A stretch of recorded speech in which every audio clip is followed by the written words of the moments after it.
Chapter 236. After cutting off a lofty mountain with just one sword strike, Wu Qi let out a long, gloomy cry. With his body riddled with scars and the heart of a young man filled with an indescribable feeling, he stepped on a beam of light and fled back to Meng Fortress in a sorry state. What happened tonight was like the first wet dream of a young man, leaving an unforgettable memory in Wu Qi's mind. The seven-colored deer was leaping gracefully between the mountains. Sitting on its back, Yu Ji stretched her back lazily, covered her little mouth with her hand and yawned. Her fair face was tinged with an intoxicating blush, and her eyes were brimming with tears. She was smiling faintly, as if she was still reminiscing the intimate moments she spent with Wu Qi, which lasted for nearly a whole day. All of a sudden, a sonorous tune of a flute was heard coming from the top of a mountain nearby. Raising her brows in surprise, Yu Ji gave a soft cry. Suddenly, a three-colored cloud burst out from under the seven-colored deer's feet, then it soared up into the sky and flew towards the mountain. On the top of the mountain was a lady with an appearance similar to Yu Ji's that could bring calamity to the world, but she had a solemn expression, giving off a feeling that she was as pure as ice and as pure as jade. She was sitting cross-legged under a lone pine tree. In her hand was a jade flute with a strange shape. The 6-feet-long jade flute was very thin, and the color of translucent egg white. It was smooth and soft, and its inner surface was faintly exposed, with a few tiny golden runes faintly visible on the flute. At the end of the jade flute, 3 long green feathers were tied with silver silk. The feathers were bright and lustrous, emitting a smooth luster like clear water.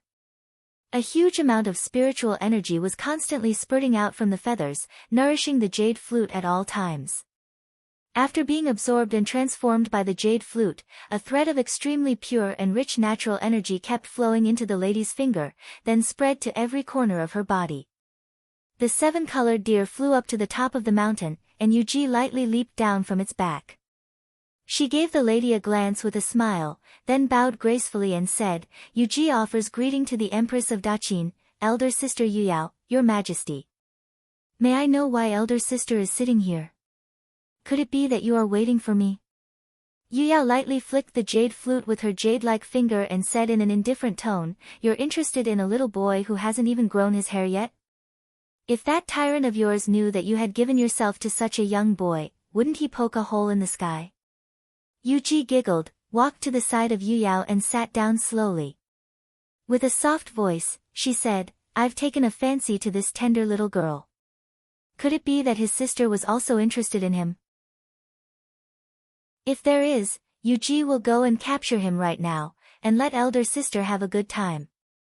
Yu Ji let out an intoxicated sigh, narrowed her eyes and revealed an intoxicated smile. "Very good, Yu Ji enjoyed it very much. Yu Ji is also really strange, this is really the first time this child is having fun with a woman. Why does he know so many strange tricks?" Yu Yao remained silent. She gently waved the jade flute, and a gust of wind blew through the small holes on the flute, letting out a clear buzzing noise. She frowned and said, "This kid is weird, I don't like him. I wonder why both you and Yu Tan have taken a fancy to him. Is this little boy really so good?" Yu Yao laughed, shook her head and said, "I hate people who are full of lies the most in my life. Last time, he told Yu Tan that he is cultivating some virgin technique. But this time, A light snort was heard coming from a distance, as a strong and agile black leopard suddenly leaped up to the top of the mountain like a bolt of lightning. A beautiful lady, clad in a black light armor and holding a 16-feet-long coiling dragon crescent blade, leaped down from the back of the black leopard and stood firmly in front of the 2 girls. A breeze blew across, fluttering the long hair of the lady. A threatening heroic spirit burst out from her body, and she looked like a general. She thrust the blade in her hand forcefully into the ground, and the egg-thick blade sank 3 feet deep into the ground without making a sound. The lady in black armor looked at Yu Ji, giggled and said, "Sister Yu Ji is indeed a man with no fear. You really went to pluck that Wu Qi's true yang. That little boy is indeed full of lies, and not a single word of truth came out of his mouth. To think that Yu Tan had given him a spirit pill, which helped him condense the Jin Dan. If I knew that he would spend the night with you, I would not have given him a spirit pill, but a poison instead. Yuji giggled, then winked at Yutan and said, "You are jealous that I could capture him, but he did not pay any attention to you, am I right?" "Well, Sister Yuyao is the best at scheming, and Yutan, your cultivation base is the strongest. As for Yuji, she can't decide the victory in the imperial court, and she can't fight on the battlefield. All she is good at is these little tricks." Suddenly, a trace of bitterness emerged on Yuji's face. She sighed and said, "Yuji has been using these little tricks to please others for so many years, but this is just a little fun for myself. Could it be that Sister Yuyao and Sister Yutan, must you always speak ill of me?" Yutan gave Yuji a deep look and shook her head. Yuyao, on the other hand, sighed softly and said, "All right, put away your attitude of a little girl. You can make all the men under the heaven crazy for you, but so what? To us, it is useless. We have been together for over 2,000 years, and it is our destiny. When we meet again in the future, I have no idea what kind of situation it will be. I am going to look for my man." Yuji lifted her head up and looked at a wisp of white cloud in the sky. She sighed and said, "Yuji is going to be entangled with Sister Yutan, never to be separated for the rest of their lives."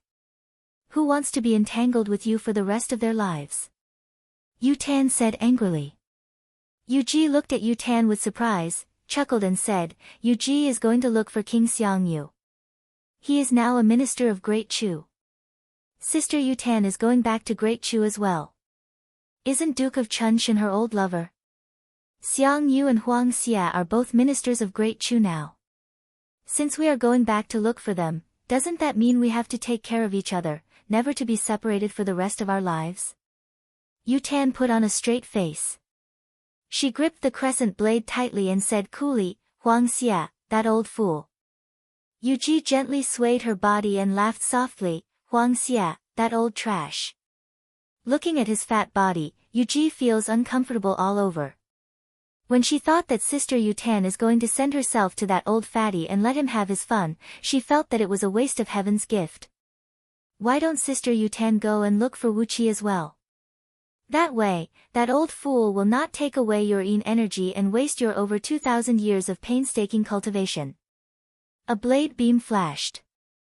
Yutan held the long blade in her hand and swung it towards Yuji's neck with a cold gleam. Yuji giggled, then took the initiative to extend her tender and beautiful long neck to the edge of the blade. A loud clang rang out. The crescent blade bounced back and sent out a large amount of sparks. However, there was not even a red mark on Yuji's fair and delicate neck. Yutan shook her wrist and swung the blade again, hacking 99 times on Yuji's body. Yuji giggled and casually took off all her clothes. Her beautiful and flawless body took the initiative to greet the blade. A series of metallic clangs kept ringing out. Sparks flew in all directions from Yuji's body, but there was not even a scratch on her. In a blink of an eye, Yutan had hacked 99 times, then abruptly sheathed the blade and stepped back. Yuji let out a moan while gasping for breath. Twisting her slender waist, she took a few steps back slowly. She looked down at her fair and flawless body complacently, giggled and said, "Yuji's celestial technique of goddess Xian has made some achievements. Indeed, I am not afraid of any metal weapons anymore. Unless there is an innate spirit treasure, or a magical weapon that is not a metal weapon, no one can hurt even a single hair of Yuji." Yutan laughed coldly. A clump of cold mist sprayed out from her face, and her facial features changed abruptly. Although she was still as beautiful and enchanting as before, she looked completely different from her previous appearance. She took a light breath, then clenched her fist and threw a punch towards Yuji's chest. Yuji, who had been smiling sweetly all the time, suddenly had a serious look on her face. She quickly raised both of her little hands and drew a taiji symbol in front of her chest, then gently pushed both of her hands outwards. The 3 feet diameter void in front of her suddenly shattered, turning into a pitch-black hole that could not see any light. The surrounding void twisted. Yutan and Yuji trembled and retreated several tens of feet at the same time. Holding the jade flute in her hand, Yu Yao nodded with a smile and said, Yuji's celestial technique of goddess Xian has reached 70% mastery. Metal weapons can't hurt her at all. The 2,000 years of hard work is worth it. Yu Tan's heaven-breeding script of goddess Su has also reached 70% mastery, which is more than enough to deal with any unforeseen circumstances. You and I, the three of us, have been together for more than 2,000 years, but today, we have to separate again. Sighing lightly, Yu Yao looked up at the sky and said coolly, this is our destiny. When we meet again in the future, you and I will no longer be sisters. Even if we have to fight on the battlefield and kill each other with our own hands, this is also our destiny. Who asked our man to be such a peerless hero? Yuji laughed mockingly and said, peerless hero? Hee hee. Tilting her head up proudly, Yuji said coolly, he can't do anything about the fact that I've secretly eaten a young and tender little boy. Hee hee, I really want to see his expression when he finds out that I've had an affair with him. Yu Yao and Yu Tan exchanged a glance, then breathed out a deep sigh at the same time. Yu Tan came next to Yuji and gave her a tight hug. Yu Yao rose to her feet slowly and came next to both of them. She stretched out her long arms and gave both of them a tight hug. 6 streams of tears flowed down the faces of the 3 girls, and they began to weep together. But very soon, all 3 of them stopped crying at the same time.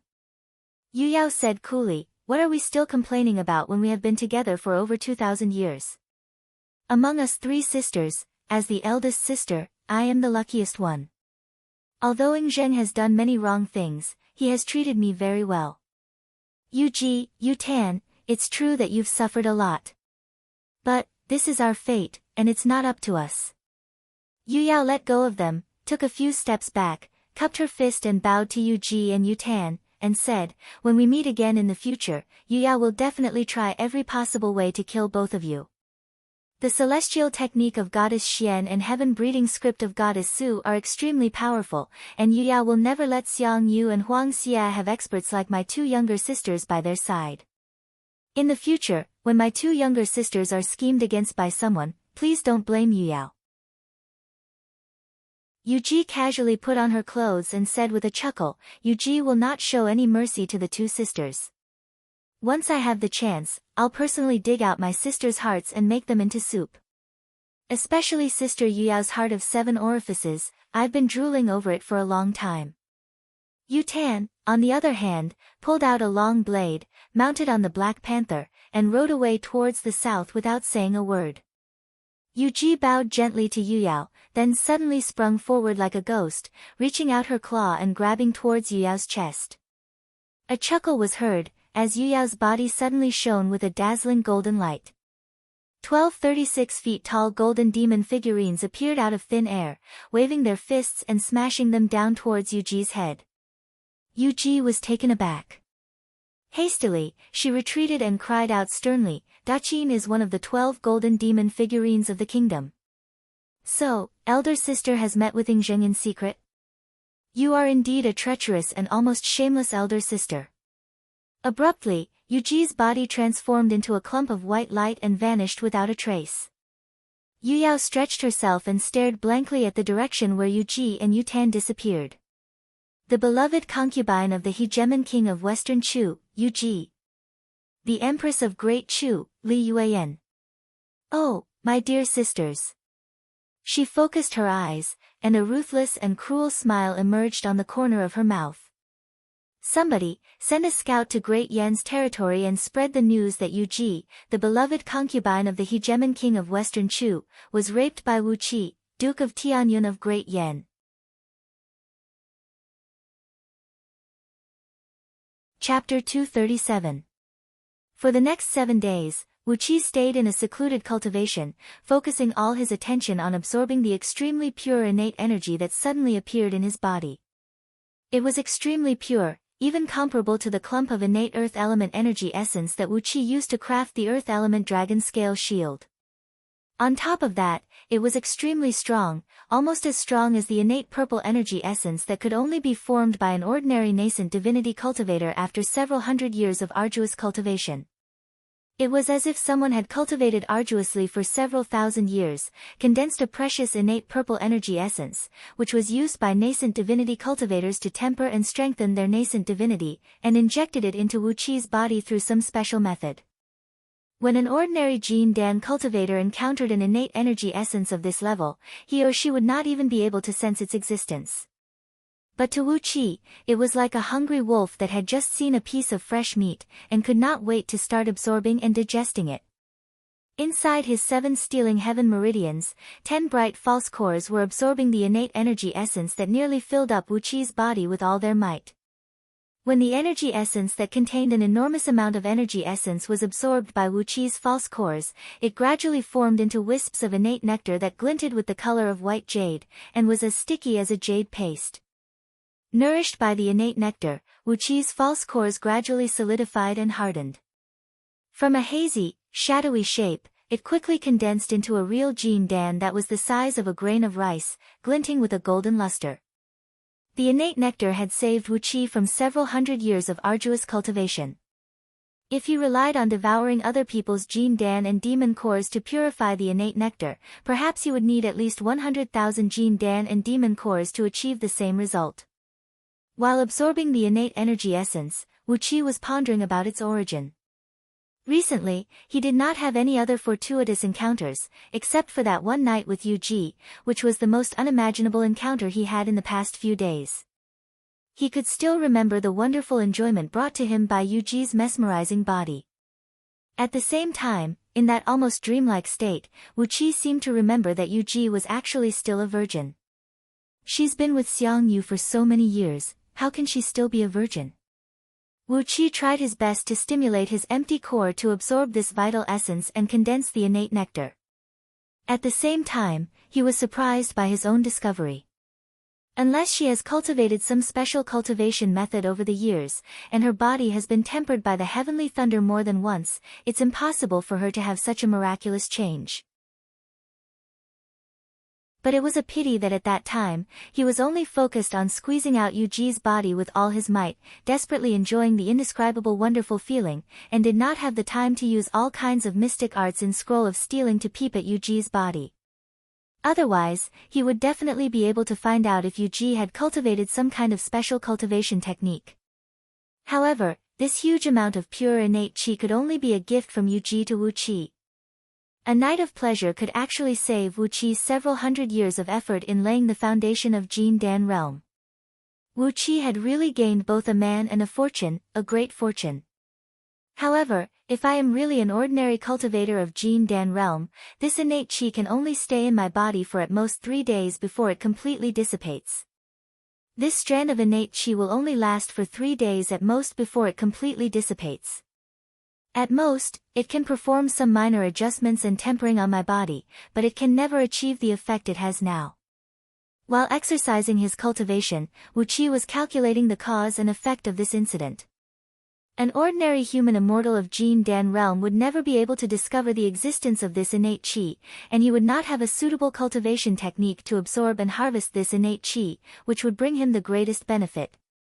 An ordinary human immortal of Jin Dan realm would not be able to discover the existence of this innate qi, and he did not have a suitable cultivation technique to absorb and harvest this innate qi, which would bring him the greatest benefit. Wu Qi was a special case, as he was cultivating with an innate level cultivation technique. Therefore, he was able to make the best use of this innate qi. A few hundred years of effort in laying the foundation was indeed a great gift to him. It seems like that bitch never planned to let me benefit from this. Suddenly, Wu Qi came to a realization. With Wu Wang's experience and Lu Xiaobai's insane intelligence, Wu Qi had a vague feeling that Yu Ji had come to him with a trace of resentment towards Xiang Yu. It seemed like the couple had a quarrel, and Yu Ji had come to him at all costs, just to get back at Xiang Yu. Of course, there seemed to be some other reasons, but they were not the main ones. There was a conflict between Xiang Yu and Yu Ji. Wu Qi let out a heavy breath and sprayed out a stream of sword energy, shattering a few hassocks and a few short tables in the quiet room. Frowning, Wu Qi rose to his feet and slowly stopped the circulation of the cultivation technique in his body. The couple had a conflict, and in the end, Wu Qi was dragged into it. If it were some other woman, it would not be a big deal, as Wu Qi would not suffer any loss. But, Yu Ji was Xiang Yu's woman, the woman of Xiang Yu, the hegemon king of Western Chu, who led 80,000 mighty soldiers of Xiang Yu and fought head-on with Ing Zheng. Xiang Yu already had a profound cultivation base, and he was accompanied by an ancient fiend, the banner of Qi Yu. Wu Qi did not think he could withstand Xiang Yu's astonishing fury. At least, he did not have the ability and power to fight against the astonishing power held in Xiang Yu's hands. But, that bitch Yu Ji wouldn't be so stupid as to tell Xiang Yu about this, would she? No matter how much Xiang Yu loves her, he will not accept a woman who takes the initiative to betray him, right? While he was calculating the impact this incident would have on him, and the possible threats it might pose to him in the future, all of a sudden, a vast wave of natural energies came surging towards him from all directions. Accompanied by a wild gust of wind, the room where he was cultivating in seclusion was pulled up into the sky, together with its foundation. A loud boom rang out, as Wu Qi felt his legs go limp. The ground around him was pulled up into the sky by the strong wind, and a huge pit, nearly 1,000 feet deep, was created under his feet. He glanced around in astonishment, then instinctively activated the earth element dragon scale shield to protect himself, while the chariot of 8 horses was ready to take action. Once something went wrong, the chariot would immediately bring him and flee at the fastest speed. A dense earthen yellow light enveloped Wu Qi's body, while several tens of thousands of golden dragon scales densely formed into a thick and heavy armor on Wu Qi's body, protecting him from the elements. Wu Qi looked around in astonishment, and saw many figures moving around him. They were palace guards clad in green outfits, and bear demons of Black Wind Hollow, who were clad in heavy armors. Standing in front of all palace guards and bear demons were Xiong Jin and Xiong Yin, holding a pair of large axes in their hands. They narrowed their tiny eyes and stared at Wu Qi. Xiong Jin shook his head and said, "Brother Wu Qi, you're in a big trouble." Tell me, to make Princess Zhang look so angry like that, what kind of crime have you committed? What kind of crime have you committed? What kind of crime have you committed?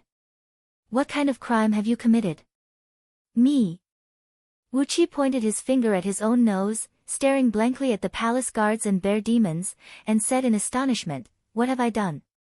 What are you guys doing?" Before Xiong Jin could answer, Princess Zhang Li's shrill cry had already echoed out. A 5-colored divine ray swept across the sky, and with Meng Fortress as the center, a rainstorm suddenly fell across the entire Three Mountains province. Even though the weather in the vicinity of Meng Mountains was extremely harsh, the natives who had been living here for several hundred years had never seen such an exaggerated rainstorm. Raindrops the size of a fist fell down from the sky without any gap between them, producing deep, muffled noises as they hit the ground. The force of each raindrop was like a small cannonball, shattering the mountain rocks and collapsing all the buildings that had just been repaired in Meng Fortress. A strong gust of wind rolled the dark clouds and slowly descended from the sky. Amidst the dense cloud pillars, Princess Zhanglu was seen waving her arms and legs, staring fixedly at Wu Qi with her eyes wide open. The 5-colored divine ray behind her back was rolling and rocking, turning the natural energies within several thousand miles of circumference into a mess. Suddenly, to Wu Qi's surprise, Princess Zhang Li's cultivation base had actually risen to the middle stage of Jin Dan realm.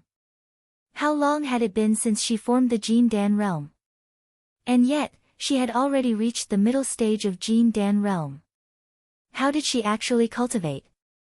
Wu Qi could still remember that not long ago, she still needed to do some homework every day between midnight and midnight to stabilize her cultivation base of Jin Dan realm. So, how did she suddenly reach the middle stage of Jin Dan realm? Before Wu Qi could figure out the question, Princess Zhanglu had already pointed her finger at Wu Qi and cried out, "Wu Qi, you bastard! You, with me here, how could you have the intention to touch another girl? You. Abruptly, the ever-changing yin and yang sumai spun out from behind Princess Zhanglu. He clapped the fan in his hand, pointed his finger at Wu Qi and snapped, "Wu Qi, you are the most shameless man under the heaven. How dare you rape the beloved concubine of Xiang Yu, the the hegemon king of Western Chu. You. Wu Qi was stunned. How did everyone under the heaven know about this? However, he also found it strange. Even if he had raped Xiang Yu's concubine, it would still make sense for Princess Zhang Lu to be angry. After all, he and Zhang Lu did share a little bit of friendship and some vague ambiguous feelings between them. But, what does that have to do with you, Su Mai? Leaping up into the air, Wu Qi came in front of Princess Zhang Lu, stared at Su Mai coldly and scolded, "What does it have to do with you whether I raped another girl or not? I didn't rape your mother. Even if I did, it should be your father, Su Qin, who came looking for trouble with me. What does it have to do with you?" Su Mai was stunned. He pointed his finger at Wu Qi and stammered for a long time, but he could not say a single word. When a scholar met a soldier, it was impossible to reason with him, let alone Wu Qi, who was a combination of a soldier, a desperado, and a cultured scum. Although Su Mai was a resourceful man, when faced with a shameless man who refused to budge, how could he be a match for Wu Qi? Without giving Su Mai a chance to speak, Wu Qi gave him a slap on the face, sending him flying several thousand feet away with a great force. Wu Qi said coldly, "I didn't rape that niece of yours. Why are you wasting your breath here?" Princess Zhang Lu glared at Wu Qi with bloodshot eyes.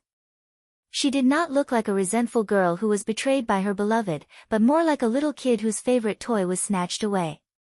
She pouted and yelled, "Wu Qi, you bastard! How could you rape that woman? Xiong Jin, Xiong Yin, capture Wu Qi, castrate him, and bring him into the palace to accompany me." Xiong Jin and Xiong Yin looked at each other, then laughed and answered at the same time.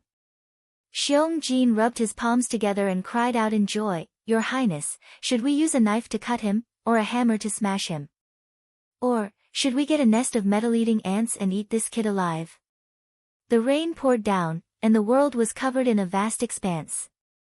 Wu Qi stared deeply into Princess Zhang Li's bloodshot eyes, then suddenly pounced forward, wrapped his arms around Princess Zhang Li's slender waist, and planted a deep kiss on her lips. His tongue easily broke through the slight resistance of Princess Zhang Lu, who was at a loss as to what to do, and quickly occupied a large part of her small mouth. After a skillful and lingering French kiss, Wu Qi moved closer to Princess Zhang Li's ear, and using the unique shameless spirit of Lu Xiaobai, he gently said, "Even when I was being raped by that woman, the one I was thinking about was you." Hundreds of powerful divine senses were observing the situation here. When these mighty cultivators heard what was almost the most shameless thing Wu Qi had ever said since the creation of the world, many of them slowly retracted their divine wills with a hint of bewilderment in them. When shamelessness was close to the Tao, the psychological impact it had on these cultivators was no less than a small-scale lightning tribulation. Princess Zhang Lu had already softened in Wu Qi's arms. She stared blankly at Wu Qi and asked in a low voice, were you, by that shameless woman?" Wu Qi nodded his head and said, "I'm the victim. You're the only one I like. In my heart, the other women are no different from zombies." Princess Zhang Lu smiled sweetly, hugged Wu Qi tightly, and laughed out loud.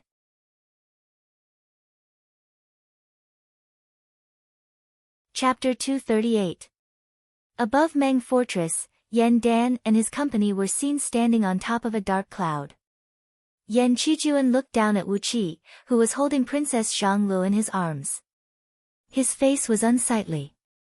Any father would not be in a good mood when he saw his daughter being easily tricked by a glib-tongued young man. Especially when the rumor that Wu Qi had raped the beloved concubine of Xiang Yu, the hegemon king of Western Chu, was spreading like wildfire in Great Yan Dynasty. How could Yan Qijuan allow his most precious daughter to befriend such a man? Clenching his right fist tightly, Yan Qijuan suddenly raised it up and unleashed a sheet of pale golden thunderbolts, about to punch down. Before he could throw out his fist, a skinny palm had already gently gripped his fist.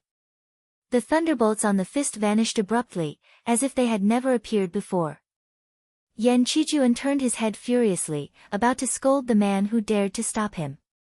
But, he quickly retracted his angry face, bowed respectfully to the man and said, "Old Mr. Sun, may I know why you are stopping me?" Sun Kuang clasped his hands behind his back, looked at Yan Qijuan with a gentle smile, and said, "Why are you attacking Wu Qi?" Yan Qijuan remained silent for a brief moment, then said coldly, "This young man has an improper conduct. He raped Xiang Yu's beloved concubine, and he even flirted with Zi Xian with that obscene tone. How could I allow Zi Xian to befriend such a character? After killing him today, I will naturally select a talented young man from Great Yan Dynasty to marry Zi Xian, and make her a good marriage." Sun Kuang laughed, shook his head and said, "This is considered improper conduct? Crown Prince, you raped Princess Zhang Li's mother after you were drunk, and used an energy-seizing pill to force all her blood essence and the ancestral bloodline into Princess Zhang Li's body. You also took in several thousand concubines, and over the years, you have robbed several tens of thousands of girls of their chastity after you were drunk. Wu Qi only had one night of pleasure with a girl, but Crown Prince has so many women, and has done all those things. In comparison, doesn't that mean Crown Prince's conduct is no longer tolerated by the heaven and earth?"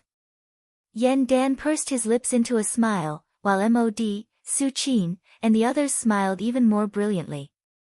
Yan Qijuan stared blankly at Sun Kuang and said dryly, "Qijuan is a monarch, he.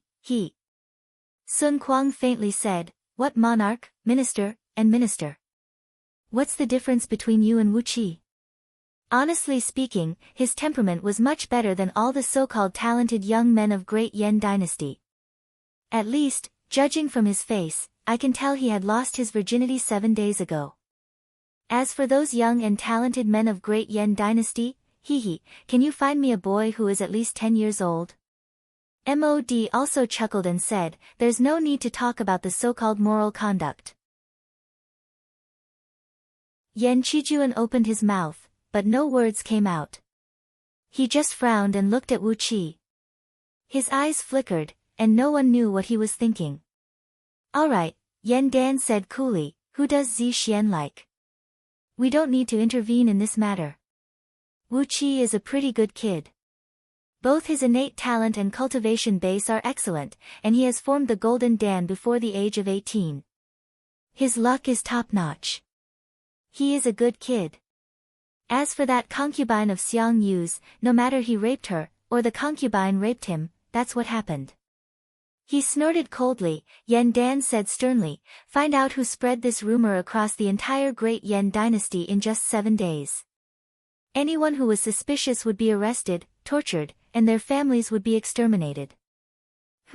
Are they trying to provoke an all-out war between Great Yan and Great Chu? This must be Daqin's doing. Su Qin nodded his head slowly and said in a deep voice, "This seems to be the doing of my junior brother, but the method is somewhat different. If it were my junior brother's method, he would not be so stingy. And he would not expose this matter so soon. Instead, he would keep it in his hand quietly, waiting for the time when the value of this matter has reached the maximum before striking. This incident seems to be the doing of a woman." Yan Dan breathed out a long sigh and said, "No matter who is the one behind this, we need to prepare for Xiang Yu's reaction." Before his words could fade away, a shrill neighing of a horse was heard coming from the depth of Meng Mountains in the distance. A blinding blood-red beam shot up into the sky from 1,000 miles away, and in just a blink of an eye, it transformed into a vast and mighty blood energy, rushing towards the direction of Meng Fortress at an incredible speed. As it was a single man riding at top speed, none of the outposts along the way managed to intercept the blood-red beam. In just the time of a few breaths, the blood-red beam had traveled several hundred miles, and in just a blink of an eye, it had arrived at a place less than 300 miles away from Meng Fortress. Coincidentally, there was a mountain that was guarded by cultivators from Indestructible Sect. Led by 3 Earth Immortals of Nascent Soul Realm, several dozens of Gene Dan human immortals from Indestructible Sect let out a furious roar, "Halt!" as they rushed up and blocked the path of the blood-red beam. "Not good," cried Yan Dan in a low voice. Right after he finished his words, a miserable shriek was heard coming from afar. Amidst the blood-red beam, a long spear shaped like a black dragon was waving at top speed, transforming into numerous cold beams that wheeled in all directions. The several dozens of cultivators from Indestructible Sect, whose bodies were as tough as Vajras, were struck on the forehead, throat, and lower abdomen at the same time. 3 streams of blood as thick as an arm burst out from each of them, and they were knocked flying far away by a coiling dragon spear. The blood-red murderous aura rushed into the bodies of these cultivators, shattering their Jin Dan and nascent souls. The faces of Yen Dan and the others turned extremely gloomy. It was not a big deal to lose several dozens of Jin Dan human immortals. As long as they were willing to pay a great price, Indestructible Sect could even produce a large number of Jin Dan human immortals. However, those 3 Earth immortals were a very precious strategic force. Even for someone like Yen Dan, the loss of 3 Earth immortals of nascent soul realm had made his heart ache. Indestructible Sect paid more attention to the tempering of their fleshly body, and as a result, the ratio of them forming Jin Dan was very high. The number of Jin Dan human immortals in Indestructible Sect was almost equal to the total number of all the other sects in Great Yen. And because they paid too much attention to the tempering of their fleshly body, the cultivators of Indestructible Sect had a very poor ability to comprehend the Tao of heaven and earth. As a result, the Jin Dan human immortals of Indestructible Sect had a huge number of human immortals, but very few nascent soul cultivators. On the other hand, once those Earth immortals of Indestructible Sect formed their nascent souls and went through the tempering of heavenly thunder, their overall strength would be equal to the combined strength of 5 ordinary nascent soul cultivators of the same level. A cultivator with a strong fleshly body and a formidable offensive strength was the most precious main force on the battlefield. But now, 3 of them were killed by Xiang Yu amidst the blood-red light. It would be strange if Yen Dan did not feel his heart ache. Wu Qi, you punk. Wu Qi punk, get your ass out here right now. Amidst the blood-red light, Xiang Yu threw his head back and roared furiously, how dare you bully my woman? Get your ass out here right now. In just a blink of an eye, the blood-red light had arrived outside Meng Fortress. Xiang Yu casually thrust his spear and thrust it down towards the wall of Meng Fortress. A dragon-shaped blood-red light brought with it a towering killing intent, coiling up countless thunderbolts and dark thunderbolts, as it shot out with a jarring whistle and smashed viciously onto the wall. A large sheet of defensive mechanisms blinked and flickered, as all the defensive mechanisms of Meng Fortress were activated.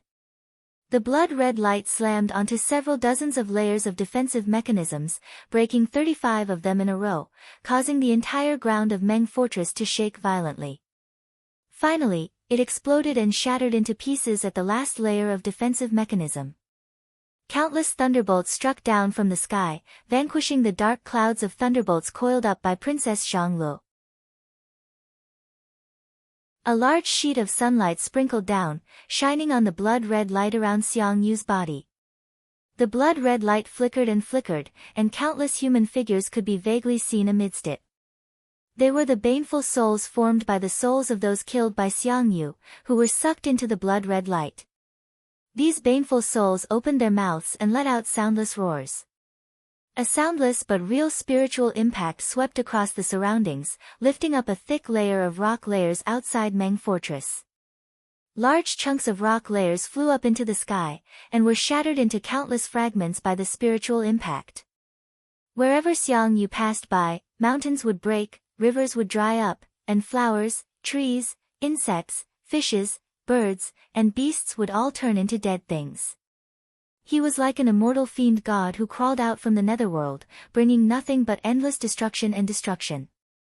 Long beams of blood-red light shot out from the eyes of the furious Xiang Yu, and from time to time, dense blood mist would creep in and out from his 7 apertures.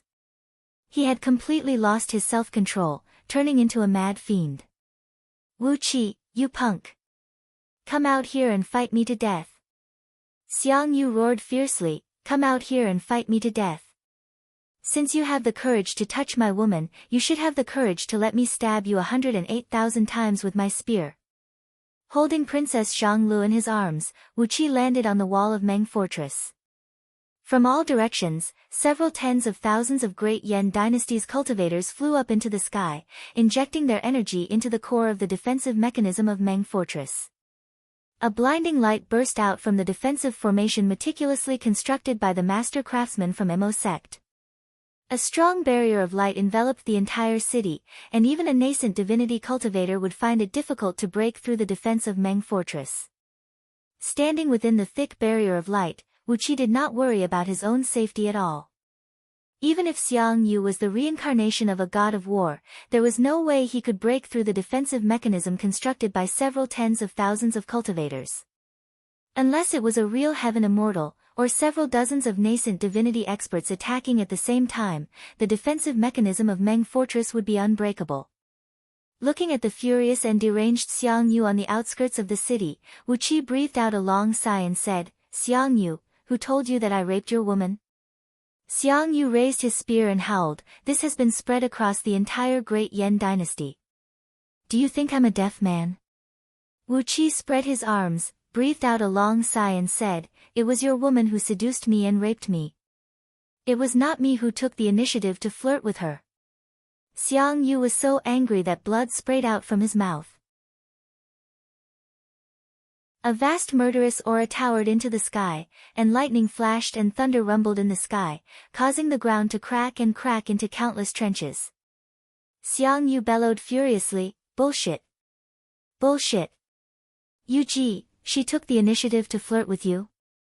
Yan Dan, if you are a real man, get the hell out here and tell me about this. Hand over Wuqi and let me stab him to death with my spear, or else, Great Chu and Great Yan will fight to the death." A beam of blood-red light shot up into the sky from the top of Xiang Yu's head, from which 18 giant undead warriors, each standing 10,000 feet tall, strode out while roaring furiously. 36 long arms were raised up high in the air, as these giant undead warriors exerted all their strength and smashed their heavy fists onto the defensive mechanism of Meng Fortress. 18 large mouths were opened wide, and a crimson flame poured down like a waterfall of the Yellow River, bringing with it a frightening temperature that could melt gold and iron. According to Lao AI, the strength of each of these 18 giant undead warriors was comparable to an early-stage nascent divinity cultivator. However, they did not have their own intelligence, and needed someone to control them. When the heavy fists smashed down, 36 small mushroom clouds soared up into the sky from the defensive mechanism. The defensive mechanism of Little Meng City trembled, and managed to block off the attacks of these undead warriors. However, the ground outside of Little Meng City could not withstand such a tremendous impact. A dozen mountain ridges cracked and cracked at the same time, and countless huge rocks were thrown up into the sky by the counterforce. 18 streams of crimson flame came whistling down from the sky, enveloping the entire Little Meng City completely. The scorching flame kept eroding the defensive mechanism, producing a large sheet of blinding light. The energy stones in the core of the defensive mechanism were consumed at an incredible speed.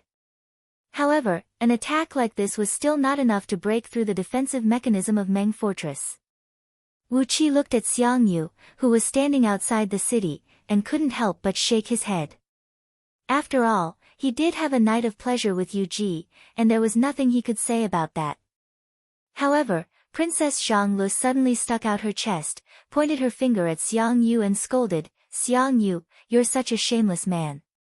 Your woman seduced my lover and raped Wuqi. I haven't settled the score with you yet, but you still have the nerve to come knocking on my door." Stomping her foot fiercely, Princess Zhanglu snapped, "Somebody, capture Xiang Yu alive, and ask his subordinates to bring that Yu here to exchange for him." Tilting her head up proudly, Princess Zhanglu twitched her lips, sneered, and said, "I'd like to see what kind of face this shameless woman has. If she has a pretty face, she can be Wuqi's concubine. I'm a very broad-minded person." Xiang Yu let out a furious roar, and at the same time, hot blood burst out from his 7 apertures. On the other side, Wuqi turned to look at Princess Zhanglu in shock. Her words had given Wuqi a great shock.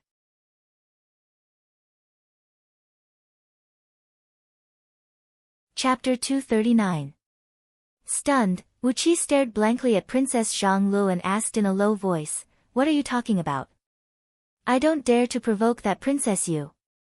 Princess Zhanglu raised her nose and said proudly, "You don't have to worry about this.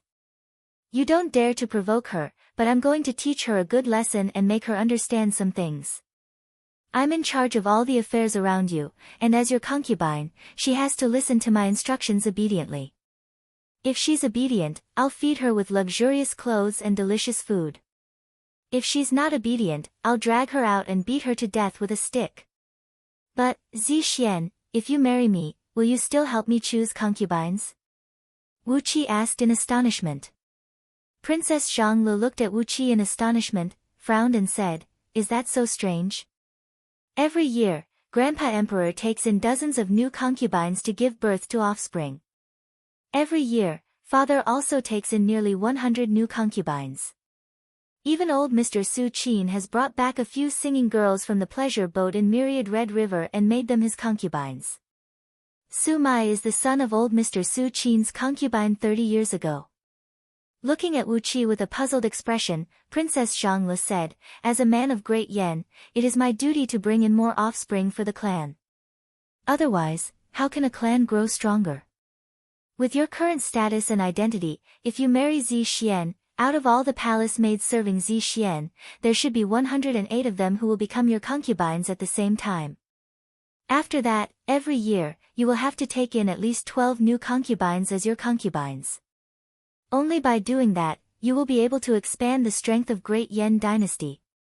Princess Xianglu said with a serious expression, "Grandpa Emperor has been teaching us that in this world, the power of the clan is the most reliable. If we don't produce more offspring, how can we gain a foothold in this world?" Wu Qi fell silent. He couldn't tell what he was feeling, but he put his arms around Princess Xiangli's waist.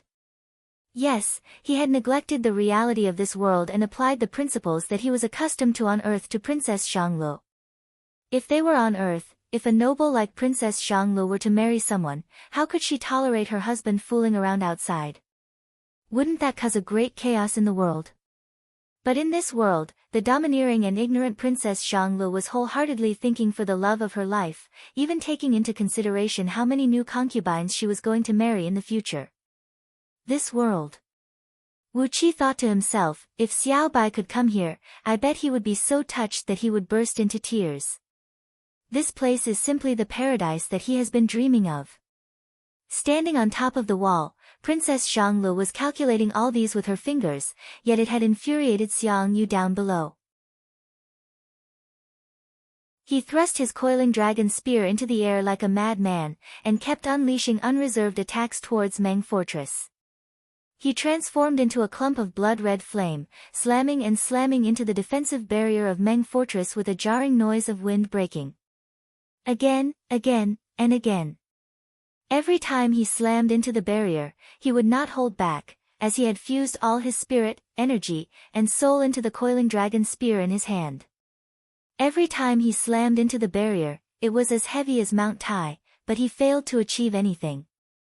The defensive barrier of Meng Fortress was formed from several tens of thousands of cultivators of Great Yan Dynasty, an enormous amount of energy stones, dozens of underground energy veins, and an enormous amount of natural energy. How could Xiang Yu possibly break through it alone? Every time he slammed into the barrier, he would be bounced back by the barrier, and every time, he would be sent flying over 100 miles away. But, every time, Xiang Yu would roar furiously and thrust his spear forward, transforming into a blood-red beam and slamming back fiercely. He had fused all his willpower, all his strength, and all his spirit, energy, and soul into the spear in his hand. He thrust the spear forward, then thrust it forward again, and thrust it forward again. Loud popping noises rang out as his body slammed into the defensive barrier, causing the barrier to flicker and flicker violently, and causing numerous bloody wounds to gradually open up on his body, while a large amount of blood kept spraying out from them. Xiang Yu, who had nearly turned his nascent divinity into a flame, howled hoarsely, "Wu Qi, you little thief! Come out and fight me to death! Wu Qi, you little thief! Come out and fight me to death! Yen Dan, get your ass out here right now! If you don't hand over this little thief, Great Chu and Great Yen will fight to the death!" Clang! A loud clanging noise echoed out. Finally, the coiling dragon spear in Xiang Yu's hand could no longer withstand the crazy impact, and suddenly broke apart. The skin and flesh of Xiang Yu's hands were torn and torn by the explosion of the coiling dragon spear, exposing the pale white bones underneath with a faint golden gleam. After losing the spear, Xiang Yu's body slammed straight into the defensive barrier. Several hundred defensive thunderbolts, each as thick as a water bucket, came whistling down from the sky and smashed onto his body, smashing his armor and ripping it off. His body, which was already riddled with countless bloody wounds, was now covered with even more blood and flesh. It was a horrible sight to behold. Wu Qi hugged Princess Zhongli's waist tightly, fixing his eyes on Xiang Yu, who was badly beaten by the defensive barrier. Yuji, why did you come to me for no reason? Are you trying to kill Xiang Yu? On the other side, Princess Zhongli clapped her hands lightly and said with a joyful smile, "What a brainless fellow. If he is dead, then so be it. Now that he is dead, Grandpa can mobilize the army and wipe out all 80,000 elite soldiers of his. At the same time, we can get rid of a formidable enemy for Great Yen. Sigh, this consort can't wait to see exactly what that Yuji looks like." Wu Qi patted Princess Zhongli's head, sighed and said in a low voice, "This Xiang Yu is also a hero. Don't provoke him with words anymore." Princess Zhongli twitched her lips, shook her head disdainfully and said, "Hero? I really can't tell how he looks like a hero. Impulsive, overconfident, and self-righteous. He is just like Xiong Qing and the other big bears. That woman actually raped you. She is obviously not a good woman." For the sake of a bad woman, he charged into the territory of the enemy alone to seek revenge. What a stupid man. Stupid. Wu Qi thought back to the hegemon king of Western Chu in the history, and he could not help but sigh. This hegemon king was indeed not that smart. With a loud cracking sound, Xiang Yu's right fist smashed heavily on the defensive barrier of the city. Hundreds of huge runes flashed and flashed on the wall, and the tremendous force of the impact shattered the bones of Xiang Yu's right arm. His right arm was twisted in an abnormal way, and it was obvious that the bones inside had turned into a mess. However, Xiang Yu did not feel it at all. He kept swinging his limp arm and slammed it heavily onto the barrier in front of him. Princess Zhongli's face froze slightly. Xiang Yu, who was covered in blood and looked like a crazy devil, was starting to scare her. Wu Qi frowned as well. He slightly exercised the mystic eyes of universe and glanced at Xiang Yu. This was not normal, very abnormal. It was only natural that Xiang Yu would want to vent his anger by killing him. But, he was so angry that he did not even notice that his body was injured. This was not just because he was angry, but something else must have happened to him. Using the mystic eyes of universe, Wu Qi could vaguely see a tall and burly celestial fiend hovering behind Xiang Yu. Countless tiny threads of light were being emitted from the blood-red celestial fiend, piercing deep into Xiang Yu's body. Streams of blood-red spiritual attacks, which Wu Qi could barely see, were attacking Xiang Yu's nascent divinity, which was on the verge of collapsing in his spiritual ocean. There was not a single drop of blood left in Xiang Yu's body, as all his blood had been transformed into a sticky blood-red flame and burned away. It was causing his body to go through some bizarre transformation, which was very similar to the transformation that happened to Wu Qi when he was cultivating the dragon transformation script. In Wu Qi's mystic eyes of universe, as the blood-red flame burned Xiang Yu's body, his bones were gradually transforming into a translucent blood-red crystal, while his muscles and meridians were turning into an evil and demonic purple-black color.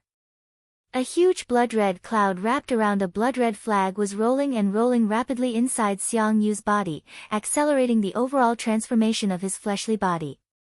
Devilization. Xiang Yu's body was quickly transforming into a fiend. There were several tens of thousands of rare and precious spirit items recorded in the Scroll of Stealing, and one of them was called the Thousand Tribulation Dragon Blood Fiend Fruit, which had the effect of transforming the body of a cultivator into the body of an ancient celestial fiend. Once the cultivator transformed into the body of an ancient celestial fiend, no blade or axe could hurt him. Even if it was only a small piece of broken body, as long as there was still a thread of broken soul left, the cultivator would be able to absorb the natural energies and be reborn. Indestructible and immortal celestial fiend body, this was the strongest effect of the body of an ancient celestial fiend. Xiang Yu's body was gradually going through this bizarre transformation. But obviously, this transformation was not under his control. It was as if his body was being possessed by someone. While his fleshly body was undergoing the transformation, his nascent divinity was also being attacked violently. The blood-red celestial fiend behind him seemed to be seizing the control of his body. What kind of damned cultivation technique is this guy cultivating? How could he cultivate a second nascent divinity in his body that can devour the owner's second nascent divinity? Wu Qi shook his head and murmured in confusion. However, he just murmured to himself, as he was too lazy to find out what was going on. Suddenly, a beam of starlight shot up into the sky from the top of his head. It was the heavenly star positioning disc, the most precious treasure of heavenly spirit sect, flying up slowly from the top of Wu Qi's head. Zi Xian, Xiong Jin, Xiong Yin, Xiong Qing, all of you, lend me a hand. Wu Qi pointed at the ancient jade disc that was spinning slowly above his head, smiled wryly and said, "This thing has a great offensive strength, but it consumes a lot of energy as well. With your energy, let me see if I can give Xiang Yu a good beating." Princess Xianglu stared at the heavenly star positioning disc in surprise. She smiled and said, "It is true that you killed the people of Heavenly Spirit sect and robbed their most precious treasure. Hee, this treasure is mine now, and no one can take it back and give it back to those bastards from Heavenly Spirit sect. I, Bai Zhuer, quickly remember that there is a heavenly star positioning disc in my private storage. If it goes missing in the future, find Heavenly Spirit sect and give it a hard time. They must be the ones who stole it." Beaming with joy, Princess Xianglu flipped her palm and sent a stream of pure energy into the heavenly star positioning disc. The Xiong brothers, Xiong Qing brothers, and the rest of the demon bears were roaring and sending their energy into the heavenly star positioning disc. Suddenly, the enormous heavenly star positioning disc shone with a layer of several tens of feet thick silver starlight. Amidst a deep rumble of thunder, the jade disc began to spin quickly. With his divine will, Wu Qi controlled the heavenly star positioning disc, slowly guiding the energy of Princess Xianglu and the others into the restrictive spell in the disc. Both of his hands were quickly forming incantation gestures, controlling the specks of starlight that suddenly appeared on the disc, locking Xiang Yu's body tightly. There was a group of cultivators from Heavenly Spirit sect who were helping to defend the Meng fortress. When they saw Wu Qi suddenly taking out the most precious treasure of their sect, they cried out in alarm. These cultivators from Heavenly Spirit sect were staring at Wu Qi with an unfriendly gaze. All the grudges between him and Heavenly Spirit sect suddenly emerged in their minds. Wu Qi did not have the time to pay any attention to these people from Heavenly Spirit sect. He pointed his finger out casually. A silver beam as thick as a water tank shot out from the heavenly star positioning disc and hit Xiang Yu's chest. Xiang Yu gave a miserable howl as he was knocked flying away by the silver beam.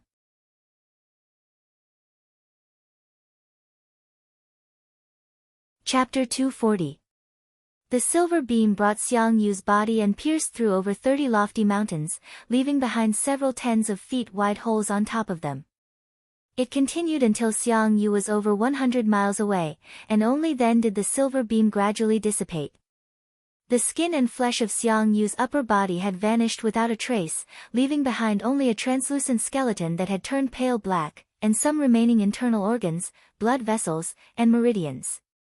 The starlight shot out from the heavenly star positioning disc was rubbing against the air at a high speed, triggering a great amount of heat. Xiang Yu's skeleton was boiling hot, and white smoke kept rising and rising from it. All the skin and flesh on his head, including both of his eyeballs, had turned into nothingness because of the high temperature. The pale black skull stared fixedly at the direction of Meng Fortress, then suddenly opened its mouth and let out a soundless roar that rang out directly in the souls of all the people. The furious roar immediately made over 10,000 cultivators with the weakest cultivation base in Meng Fortress fall to the ground while coughing blood. Their souls had suffered a great impact, and a few of them even had their 3 spiritual and 7 physical souls shaken out of their bodies, nearly being wiped out by the sunlight and the strong wind. Suddenly, countless tiny blood vessels grew out from Xiang Yu's pale black skeleton. The densely packed blood vessels were twisting and struggling, quickly reconstructing his internal organs and muscles. Amidst a series of sizzling noises, thick layers of muscles quickly covered Xiang Yu's skeleton, while his meridians and blood vessels were gradually spreading out from his muscles. His newly regenerated muscles, blood vessels, and meridians were now glinting with a dark purple gleam, glinting with a metallic gleam. The natural energies within the circumference of 1,000 miles began to surge and roll towards Xiang Yu, while his body was like a black hole that kept devouring an enormous amount of natural energies. At the same time, Xiang Yu's body was transforming the natural energies at an incredible speed, forming new blood, flesh, and internal organs. His newly regenerated heart was pounding vigorously like a war drum, shaking the surrounding air and producing loud banging noises, while the ground was shaking violently along with his heartbeat. On top of the city wall, Wuqi gasped, then grinned and said, "Is he still a human?" Princess Xianglu stared in astonishment at Xiang Yu, whose body was transforming like a ghost about 100 miles away. A five-colored divine ray burst out from her back, as she pointed both of her hands at Xiang Yu and cried out, "All living beings under the heaven, follow my will." Deification. Soul-locking curse. Following Princess Zhongli's rebuke, a power similar to the power of laws spread out from her body, giving Wuqi, who was standing beside her, a fright. He looked at Princess Zhonglu with astonishment. His soul consciousness quickly covered her body, sensing the strange energy fluctuations emitted from her body. It was a very mysterious power that pointed directly to the rules of heaven and earth. It was similar to Li Si's Dharma word and Su Fu's primordial runes Dao. However, it was closer to the original power of this world, a more primitive and ancient power. This kind of power made Wuqi frown, as it was very similar to the power of the primordial runes recorded in the Book of Ancient God, which he found in the Scroll of Stealing. Ancient, primordial, filled with an awe-inspiring aura that no one dared to offend. It was a pity that Princess Zhongli's cultivation was too weak. She was unable to unleash the true might of this power, but it was already frightening enough. Near the center of Princess Zhongli's brows, there was a faint spirit light that was faintly visible. If not for Wuqi's mystic eyes of universe, which allowed him to see things that ordinary cultivators could not, he would not have been able to discover the existence of this spirit light. Through this spirit light, the energy of Princess Zhongli's divine sense was transformed into the strange power, quickly spreading to an area of 100 miles in circumference. The surrounding heaven and earth suddenly fell into a dead silence. Like a bug trapped in amber, everything within an area of 300 miles was completely frozen by a strange power. Time, space, the circulation of natural energies, the movement of all people, the vibration of all the tiny particles, everything seemed to have paused for a brief moment. At that moment, even Wuqi's divine sense went blank, as he could not understand what was happening. Princess Zhonglu performed an incantation gesture with her slender fingers, pointed at Xiang Yu and said feebly, "Go." The strange power that covered an area of 300 miles suddenly compressed inwardly, condensing into a sesame-sized speck of light on the tip of Princess Zhongli's finger, flashing with a five-colored divine light. As Princess Zhonglu let out a soft cry, the tiny speck of light transformed into a beam of light, pierced through the void of 100 miles in a blink of an eye, and lightly imprinted itself on Xiang Yu's forehead. Suddenly, Xiang Yu's body, which was crazily devouring natural energies, froze. The connection between his body and the outside world was completely sealed. No matter how his muscles kept squirming, his heart was beating crazily, and the vague shadow of a blood-red fiend behind him kept roaring and leaping. He could not absorb any more natural energies. His body, which had just been mostly repaired, froze again. His purplish-black muscles were squirming crazily, but no new muscles were growing. Wah, so tired. Princess Zhonglu, who had unleashed her mighty power and sealed off the connection between Xiang Yu and the natural energies in the outside world with a magical sealing technique, had her body slanted to one side. Cold sweat was breaking out from her body like tiny streams, and in just a blink of an eye, her palace dress was soaked through. Princess Zhonglu rolled her eyes, made a few gurgling noises, and fell to the ground on her back. Wu Qi quickly held Princess Xianglu and placed his palms on her back. A large amount of pure energy kept rushing out of his palms and into Princess Xiangli's body. It was easy for Wu Qi to obtain his blood essence and energy. Therefore, he never attached much importance to these blood essence and energy, which were considered as precious as their lives by other cultivators. He circulated his energy and blood, constantly supplying his own blood essence and energy to Princess Xianglu. Princess Xianglu, whose face was so pale that it looked almost translucent, breathed a heavy sigh of relief, and her face suddenly regained its rosy color. Looking at Wu Qi with surprise, Princess Xianglu said happily, "I knew it, Wu Qi, you're the one who loves Xianglu the most and loves Xianglu the most. Under the heaven, you're the only one who would give Xianglu your own blood essence like this." Her face suddenly blushed, and Princess Xianglu said bashfully in a low voice, "I think I'd better not waste my blood essence and energy. It's not good for a man's body. If he loses his energy essence, he won't be able to give birth to a baby in the future." Wu Qi's heart raced a few times, and he nearly coughed out a mouthful of blood. He looked at Princess Xianglu helplessly. What was she thinking? What kind of family education did the princesses of Great Yan Dynasty receive? Although they knew nothing about the ways of the world, yet they were able to find concubines and concubines for their husbands. Before they were married, they were already concerned about the body of their lover, fearing that they wouldn't be able to give birth to a baby in the future. Wu Qi's face twisted. With a bitter smile on his face, he said, "Don't worry, I have a lot of blood essence of dragon essence, which can replenish my energy. The mystic technique you used just now has consumed too much of your energy, and it's time for you to replenish it." How did you learn the spirit locking spell? Ugh. Princess Xianglu stared at Wu Qi with a blank expression. She tilted her head, frowned and said, "Nobody taught me. This is strange, how did I learn it? It seems like I've learned it since I was young, but I can only use it after I formed the Jin Dan. There are many other spells, but I can't use them."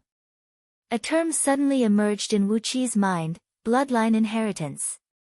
It was a bloodline inheritance power that could only be found in some extremely powerful divine beasts or immortal beasts. He had never thought that Princess Xianglu could inherit such an unimaginable mystic technique from her bloodline. Perhaps, this was the divine ability inherited from her mother's bloodline? Judging from the looks of Yan Dan and Yan Qijuan, it did not look like they had inherited any divine ability from their bloodline. Was Xiang Yu's body conferred as a deity? When hit by the spirit-locking spell, not only could he not absorb any natural energy from the outside world, even his mobility was temporarily sealed.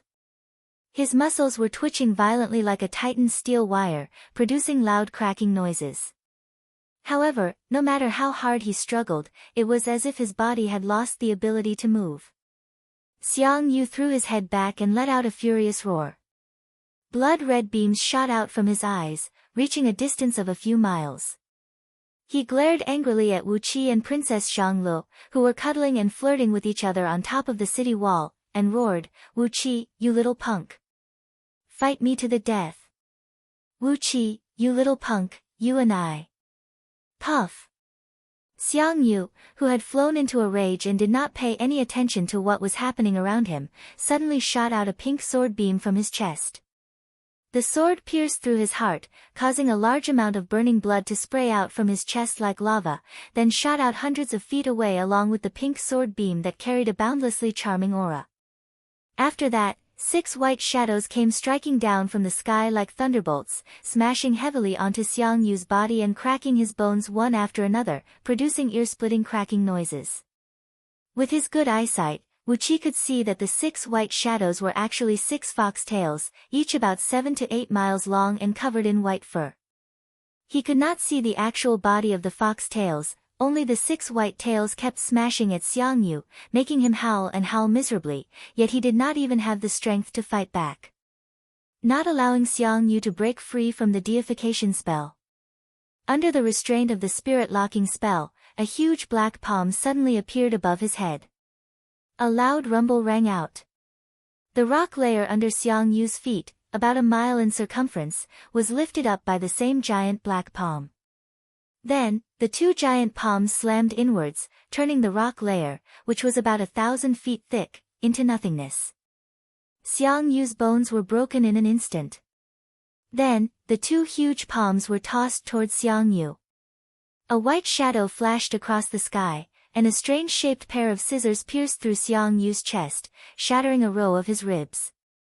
A heart the size of a toddler's head was cut off by the pair of scissors, accompanied by a large amount of blood. Then, it was taken out of Xiang Yu's body by the white light. Suddenly, a beam of strong golden light emerged, as the demon king Jin Jia, whose body had expanded to 30 feet tall, appeared behind Xiang Yu. His body was densely covered with golden scales, and he was holding a square golden hammer that looked like a heavy hammer used by blacksmiths. He let out a long and sonorous cry, swinging the hammer like a whirlwind and smashing it towards Xiang Yu's face. Clang! Clang! Clang! Clang! A series of loud clanging noises rang out. Dark purple blood and flesh splattered everywhere from Xiang Yu's body, and more than half of his black bones were broken. Finally, a shrill cry rang out, as a greenish aura of death came shooting down from the sky and enveloped Xiang Yu entirely. A fat, pitch-black bald owl was seen hovering in midair.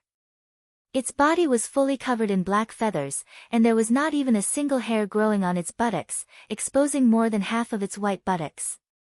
It opened its mouth and let out a hoarse cry, spraying out a huge amount of rotting bones and soul-devouring energy, crazily corroding Xiang Yu's corporeal body. The 5 imperial advisors of Great Yan Dynasty and the 5 demon kings of Meng Mountains had joined forces and severely wounded Xiang Yu on the spot. From afar, Wu Qi looked at Xiang Yu, who was enveloped by the soul-devouring energy, and breathed out a heavy sigh. You deserve to die, don't you? Princess Xianglu assumed the posture of the first wife and said with a serious expression, "It's better that you're dead. I want to see if that Yu Ji is still beautiful, and if she is a good match for you. If she is beautiful, I'll take her as my wife." Not only Princess Xianglu had the same thought, even Bai Zhu and Bai Zhu who stood next to her, were nodding their heads in agreement. Immediately, cold sweat broke out from Wu Qi's forehead.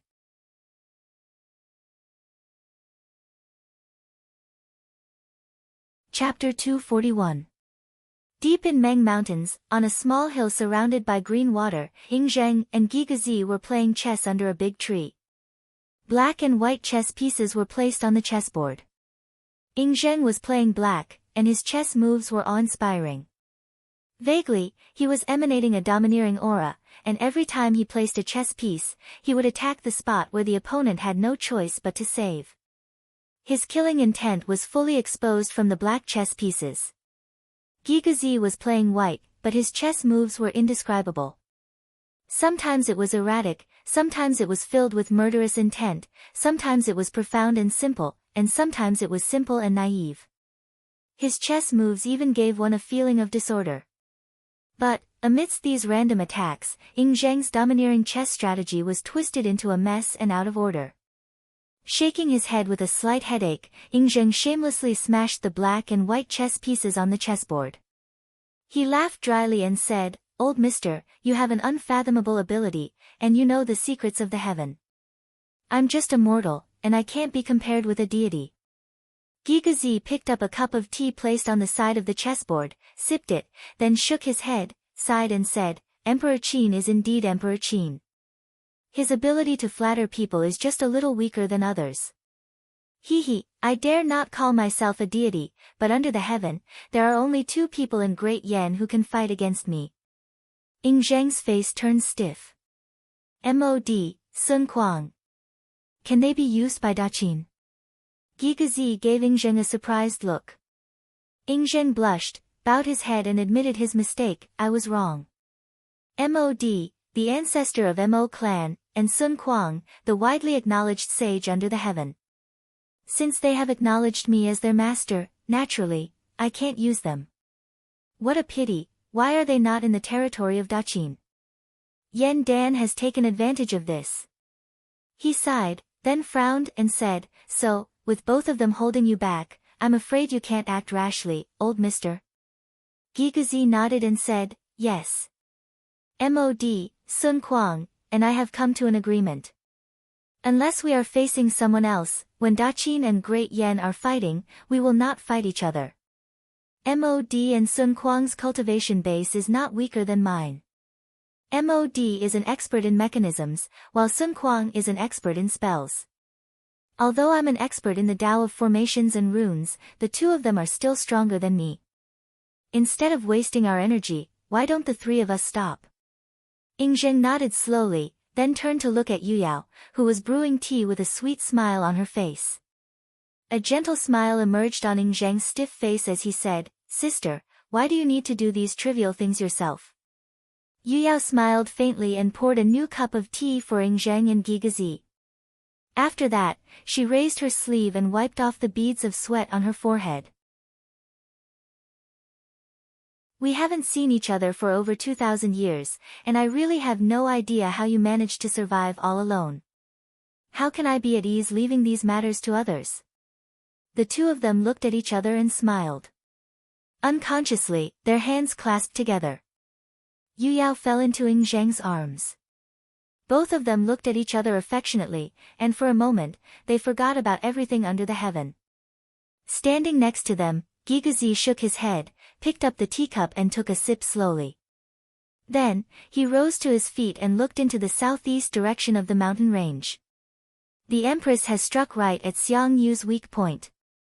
Perhaps, the furious Xiang Yu has already found his way to Great Yan's army. This is the perfect opportunity for Daqin to destroy the mighty army of Xiang Yu. We must wipe them all out, and not let a single one of them escape. A cold gleam flickered in the eyes of Yingzheng and Yuyao, and the warm feeling between them vanished in an instant. Yingzheng rose to his feet, looked coldly into the direction of the mountain range, and said coldly, "I suppose the few generals have already struck, haven't they? Xiang Yu has left the army and gone out on his own. How can a man like him claim to be a hegemon? Among all the heroes under the heaven, how can a boorish man like him have the chance?" Yuyao said coolly, "Since Xiang Yu has left the camp alone, let's go to the battlefield and take charge." Although Xiang Yu has left the army, the few generals under him are not so easy to deal with. Yuyao has abandoned the over 2,000 years of sisterhood with Yu Ji, and used such a trick on Xiang Yu. Since she has done it, we can't spare a single soldier of Xiang Yu's army. The three men laughed together, then turned into bright beams and shot towards the direction of the mountain range. Vaguely, they heard Gigazi ask in a low voice, "But, there is one thing that I don't understand. I've studied the heaven's secrets, and I have some understanding of the Tao of heaven and earth. But, I can't understand why Yu Ji, as Xiang Yu's beloved concubine, would do such a thing with that little boy. It doesn't make any sense." Yuyao's chuckle came from afar, "Old mister, you are a knowledgeable man. In your eyes, the Tao of heaven and earth is like reading the lines on your palm, and there is nothing you cannot understand. But, old mister, you do not understand women at all. The changes in the mind of a woman are millions and millions of times more complicated than the Tao of heaven and earth." Gigazi's desire to learn was aroused, and he asked hastily, "I'd like to hear the details." 3 bright beams sped away, flying towards a lofty mountain range that was shrouded in mist and clouds in the southeast direction. Between the towering mountain ridges, the dense forest had been completely cut down. Tens of thousands of practitioners of Qin army, clad in black robes and tall hats, were hovering in midair. Each of them was surrounded by 1 to 9 layers of glowing runes, each of them surrounded by blinking runes. The forest, measuring 100 miles in both width and length, was completely cut down, and a huge formation, measuring 100 miles in circumference, was drawn on the ground. Several tens of thousands of pieces of spatial breaching spirit gold of different sizes were glinting with a blinding light, as they were inlaid on various key parts of the formation. From time to time, bright lights would flash and flash from the formation, as large groups of burly men, clad in black armors and holding long blades in their hands, their eyes gleaming fiercely, strode out from the formation. Although the spatial breaching spirit gold could greatly reduce the consumption of energy stones, it was obvious that the territory of Daqin was too far away from Mang Mountains. However, it was obvious that the territory of Daqin was too far away from Mang Mountains, and the number of people needed to be teleported was too great. Every time the formation flickered, more than 100,000 burly armored soldiers would walk out from the formation. Every time the formation was teleported, the energy of all the energy stones in the formation would be completely depleted. Therefore, all the practitioners kept themselves busy. Once the energy of the energy stones was depleted, they would immediately replace it with another batch of energy stones. In just 15 minutes, the number of upper-grade and middle-grade energy stones had exceeded 5 million. Such a huge consumption of energy stones made Li Si and Su Fu, who were standing on top of clouds and supervising the operation, turn pale. When another batch of armored soldiers walked out from the formation, Li Si, whose face was twisted, could not help but turn his head and look at a handsome man standing next to him, clad in a long robe of a civil official with a heavy armor underneath. He said, "General Zhang, it should be about time, right?" During these 7 days, the number of condemned prisoners, felons, ruffians, and scoundrels who were transferred here from Daqin's territory has exceeded 5 million. Standing next to him, Su Fu also chimed in, "Su Fu, do not know much about military formations, but I do know that when there are more than 10,000 soldiers, there will be no end. If these 5 million condemned prisoners, felons, ruffians, and scoundrels are to spread out in this mountain ridge, they will occupy an area of several hundred miles in circumference. General Zhang, there is no way to spread out this army." The handsome man smiled, shook his head and said, "Don't worry. Once they are smashed into meat paste by the mighty army of Xiang Chu, they will be able to spread out. If these people stay in Daqin's territory, even if they are forced to serve as laborers, it will just be a waste of rice and food. It is better to kill them all at once, and at the same time, they can make a contribution to Daqin. The 80,000 mighty soldiers of Xiang Chu are all human immortals of Jin Dan. The 80,000 demon beasts pulling the chariots are all demon immortals who have formed their demon cores. Wiping out these 80,000 elite soldiers will be a heavy blow to Great Chu. In the future, Great Chu will be the strongest enemy of Daqin. If we can weaken them, we will." With just a few words, he had decided the fate of these 5 million condemned prisoners and felons. There was no killing intent in the words of this handsome man. It was as if he was an uncle from next door who was chatting idly with his family. Yet, it made one shudder with fear, and made one want to stay as far away from him as possible. On top of a mountain not far away, Bai Qi and a few generals of Qin army were squatting on the ground, tossing dice in boredom. However, the dice they tossed were not engraved with the usual numbers. Instead, they were engraved with some tiny words, such as focus on the east, take the initiative to attack the west, guard the rear army, lead the army in guerrilla warfare, and others. After tossing a few dice, Wang Jian suddenly rose to his feet angrily. He stared at the black-clothed man in the distance and said with a cold grin, "Zhang Han, you little punk. This is the same old trick he used many years ago, using the condemned prisoners and felons to put their lives on the line. What does this mean to the elite soldiers of Daqin?" Squatting on the ground, Bai Qi picked up a handful of dice and tossed them randomly. All right, he said coolly, "it is a good thing that fewer elite soldiers will die. Let Zhang Han lead those bastards who are worse than pigs and dogs, and consume some of the strength of these mighty Chu soldiers. Once these 5 million lowly bastards are all dead, we'll lead our elite soldiers and attack. We'll definitely kill all 80,000 elite soldiers of Chu." Stretching his back, Bai Qi sneered and said, "What a pity.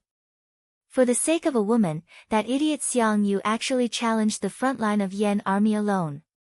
What an idiot. A woman is nothing to him." He rose to his feet and stomped his feet forcefully. Bai Qi shook his head and said, "A woman? I have several tens of thousands of concubines in my mansion, and yet, for the sake of a woman, he dares to charge into the front line alone. Can he be considered as a hegemon? What an idiot." All the generals of Qin army roared with laughter at the same time. Only Wang Jian was looking thoughtfully at the southeast direction. He murmured under his breath, Xiang Yu is an idiot. Perhaps. But, he does have quite a number of strategists and excellent generals around him. Mr. Gigazi had learned that we were in danger in Meng Mountains through the art of turtle divination, and he had brought a great amount of energy stones and formation items to come to our rescue. That was why he had allowed us to construct the teleportation formation, and keep receiving reinforcements from Daqin's territory. Great Chu places great importance on the art of shaman and ghost divination. I don't think they don't have any experts like that, right? Everyone frowned. Bai Qitian suddenly laughed and said, could it be that General Wang Li is still thinking about how you were captured alive by Xiang Yu years ago? Wang Li's face turned extremely unsightly, while Wang Jian and Wang Ben snorted at the same time. Chuckling, Bai Qi moved his body sideways and stood in front of Bai Qitian. All the other generals of Qin army moved their bodies at the same time, and in an instant, they were divided into 3 distinct groups. They were led by Bai Qi, Wang Jian, and another general, who had a gaunt face, sunken eyes, and a tall nose.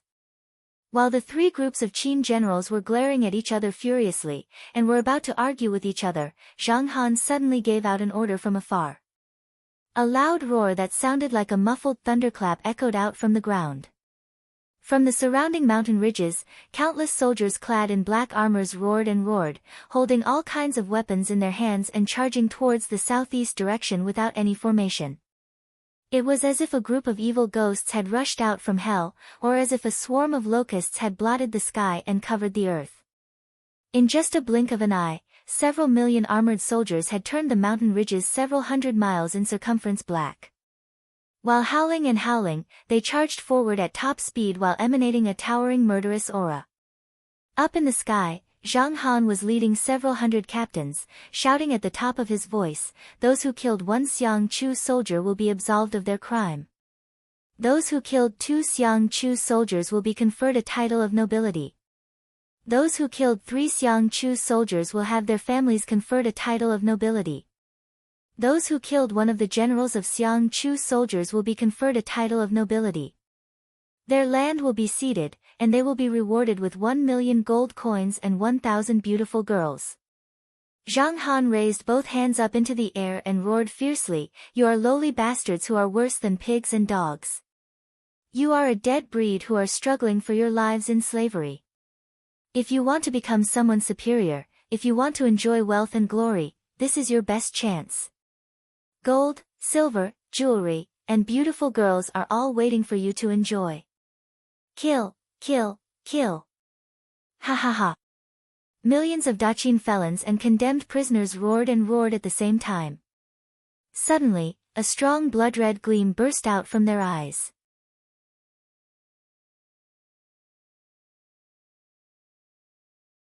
Chapter 242.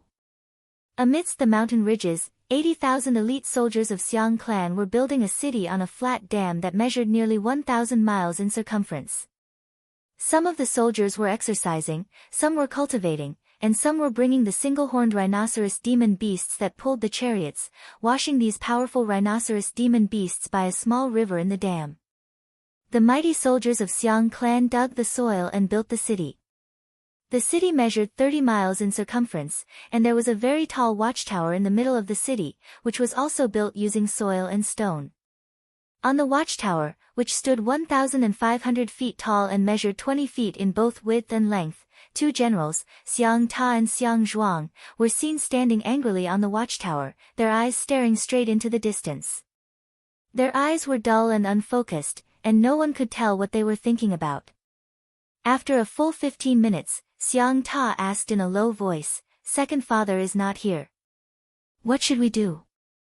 Xiang Zhuang gave Xiang Ta a fierce glare, then scolded in a low voice, I only know how to kill people. Don't ask me about things that require brains. Second father is not here, but didn't we send a letter? But, all the women under the heaven are unreliable. The one who angered the king and left the camp alone when she just came back, and the 2 who brought the men here, they are all unreliable. Bah, if a bunch of women were to come together, we would all die here. Xiang Ta was shocked and said, I don't think so. You and I are cultivating the Qiyu Undying Fiend technique, and the celestial fiend energy in all 360 acupoints has condensed into fiend energy pearls. Our overall strength is comparable to a cultivator who has formed his nascent divinity. It is not so easy for them to kill us. Xiang Zhuang spat a mouthful of phlegm onto the ground and growled impatiently in a low voice, so what if he's powerful? Where is the king? The king is gone. Without the king, the morale and combat strength of the mighty soldiers of Xiang clan will drop by at least 50%. Without the banner of Qiyu, our undying fiend technique that has yet to attain mastery can only bring out 30% of its fiend energy. You and I are only comparable to a peak stage nascent soul cultivator. What's the point of fighting? While both of them were discussing, Yu Ji, who was clad in a black robe, Yu Tan, who was clad in a snow-white robe, and two other women, who were clad in palace dresses, had green hair that fluttered like clouds, and had exquisite and beautiful facial features. They were exuding a strong aura of nature, making them look like wild spirits of the mountains. Both Yu Ji and Yu Tan were dressed very simply, but the palace dresses worn by the two ladies were extremely luxurious. Their black palace dresses were fully embroidered with various beautiful patterns, and they were adorned with several dozens of exquisite jade pendants, and other ornaments. These jade pendants and jade discs were faintly glowing, and there were runes circulating within them. It was clear that they were extremely powerful magic tools, and not just decorative items. The two women's eyes were a magnificent dark green and deep purple, and their lips were a faint dark red. Their beautiful appearances gave off an extremely bewitching and gorgeous feeling. They were followed by several dozens of ladies, all wearing tall crowns on their heads and black robes. The exposed skin on their faces and hands was densely covered with black tattoos. Those tattoos were not ordinary venomous insects or fierce beasts, but tiny and dense ancient runes. They looked like countless worms that were wriggling and crawling under the fair skin of these ladies, as if they were living creatures. Upon seeing this group of ladies walk out, Xiang Zhuang's expression flickered. He spat out a mouthful of saliva and was about to spit it towards the heads of these ladies. Fortunately, Xiang Ta was fast enough to grab Xiang Zhuang and push him a few steps back. Pooh! Xiang Zhuang spat his saliva onto the watchtower, shaking it so much that a few cracks appeared on the soil and rocks on the platform. Although Xiang Ta had stopped him from spitting, Xiang Zhuang still struggled relentlessly, cursing at Yu Ji, Yu Tan, and the other ladies. Wicked girls, you are the source of the so-called calamity. Damn it, you are going to let all 80,000 of our men die here. A bunch of bastards. You can only be played by men in bed, how can you be the one commanding the army? Yu Ji and Yu Tan smiled with a straight face, while the two ladies clad in palace dresses frowned slightly and sighed lightly.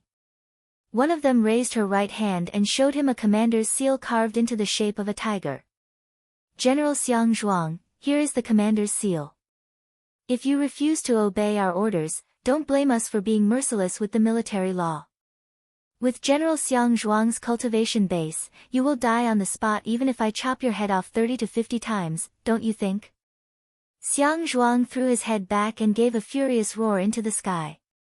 Then, he stepped on a blood cloud and soared into the sky, flying towards the small river that was washing the single-horned rhinoceros in the distance. The lady holding the commander's seal sighed helplessly, then turned to the other lady clad in a palace dress and said in a low voice, "Elder sister, what do you think?" The lady shook her head silently, then bowed to Yu Ji and Yu Tan and said, "Qi Bin and Lu Mei, please excuse us, elder sisters. The mighty soldiers of Xiang clan are arrogant and unruly, and this is a well-known fact in Great Chu. This time, we still need elder sisters to help Qi Bin and Lu Mei to suppress them, or else, something bad will happen." Yu Ji and Yu Tan exchanged a glance, then Chi nodded his head and said, "We'll obey your orders." While the few ladies were discussing in low voices, suddenly, war cries that sounded like muffled thunders were heard coming from all directions. Towering murderous auras came bursting out from all directions. From afar, one could see armored soldiers of Daqin, clad in black armors, pouring down from the mountain ridges in all directions like a tidal wave. Among these armored soldiers of Daqin, more than 80% of them had the cultivation base of Hotian warriors, and more than 10% had the overall strength of Xiantian Daoist.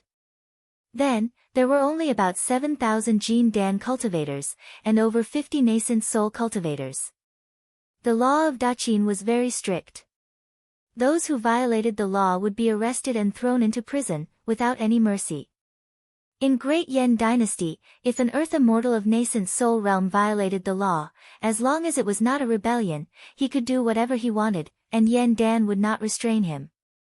However, in Daqin, if an earth immortal of nascent soul realm killed someone without any reason, he would be arrested and sentenced as immortal.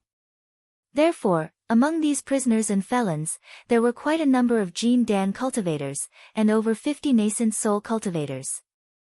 Apart from these cultivators who were rushing towards the clay city with bright beams, the rest of the Xiantian Daoists and Hotian warriors were swallowing some pills that were given to them before they set off. These pills could stimulate one's potential, burn one's life force and even soul, and allow one's overall strength to have a great boost in a very short period of time. When a Daoist of Xiantian consumed it, he would possess the strength equivalent to a Jin Dan cultivator for 15 minutes, and when a Hotian warrior consumed it, he would possess the strength equivalent to a Daoist of Xiantian for half an hour. On their chest, back, arms, and legs, there were talismans suddenly flashing and blinking. The talismans on their chest and back were the fiendish spells that could restrain one's soul and control one's corpse. After they were killed, as long as their bodies were still intact, they could still rise up and kill someone in a very short period of time. On the other hand, the talismans on their arms and legs were various talismans that could increase their speed, strength, and explosive force, which could greatly enhance the combative strength of these prisoners. On the forehead of all prisoners, there were black talismans blinking and blinking. These talismans were the soul control talismans set up by the government of Daqin. If any of them tried to flee in the face of danger, or were afraid of death, their souls would be wiped out immediately, and their bodies would explode and kill the enemies around them. Even those Jin Dan and nascent soul cultivators had the same talismans blinking and blinking on their forehead. The law of Daqin was very strict, and everyone was treated equally. Even those cultivators with formidable cultivation base had their nascent divinity planted with restrictive spells, preventing them from fleeing when they were serving their sentence. There were several millions of bloodthirsty beasts who were forced into a dead end, and had no choice but to fight with their lives, hoping to escape from the punishment, get promoted and make a fortune. Amidst the battle cries that shook the mountains and tsunamis, the prisoners of Daqin charged down from the eastern mountain ridge and came before a group of mighty soldiers of Xiang clan, who were having a drill outside the clay city. Howling and howling, these prisoners raised their weapons and leaped towards these elite soldiers of Xiang clan. 100,000 versus 800, this was the overall strength of the soldiers on the flat dam. In almost an instant, the black tide of prisoners had surrounded these elite soldiers of Xiang clan. 800 mighty soldiers of Xiang clan formed into a battle formation, unleashing streams of blood-red energy effortlessly to kill the enemies who came charging at them. Even the weakest soldier among them had the overall strength equivalent to an early-stage Jin Dan cultivator. The streams of blood-red energy unleashed from their weapons stretched for several hundred feet, and with just one strike, they could cut several hundred enemies in half from the waist. However, what happened next shocked these mighty soldiers of Xiang clan. Not a single drop of blood was seen flowing out from the bodies of these Daqin prisoners who were cut in half from the waist. The lower half of their bodies were rushing towards them at top speed, while the upper half of their bodies were using their arms as legs, trying their best to crawl towards them. These mighty soldiers of Xiang clan did not specialize in magic or divine abilities. They only had a strong fleshly body and an enormous amount of energy. Faced with such a bizarre scene, ordinary cultivators could use all kinds of restrictive spells to kill the enemies, but these mighty soldiers of Xiang clan could only passively attack with the weapons in their hands. Suddenly, the bodies of these Daqin prisoners exploded and exploded, like the thorns that were secretly cultivated by the clans of Great Yan Dynasty. Each and every one of their cells exploded, as if they were filled with a highly pressurized gas. Their body fluids had turned into a pitch-black medicinal liquid, emitting a strong smell of herbs and splashing onto the bodies of the mighty soldiers of Xiang clan. Some soldiers did not have the time to circulate their energies to protect themselves, and were splashed by the medicinal liquid. Immediately, countless white blisters emerged on their skin, and in just a blink of an eye, their bodies were corroded and covered with festering wounds. The wounded mighty soldiers of Xiang clan howled and howled miserably. One after another, they exercised the same fiend technique that Xiang Yu and his men were cultivating.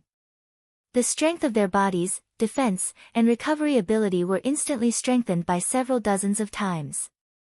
Their skin and flesh were wriggling, quickly healing the corroded wounds on their bodies.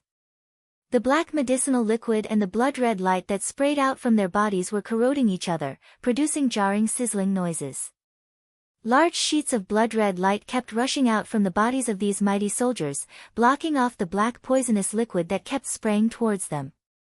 As these mighty soldiers of Xiang clan were practicing martial arts, they were not wearing any armors, and that was why they were caught unprepared by the Daqin prisoners.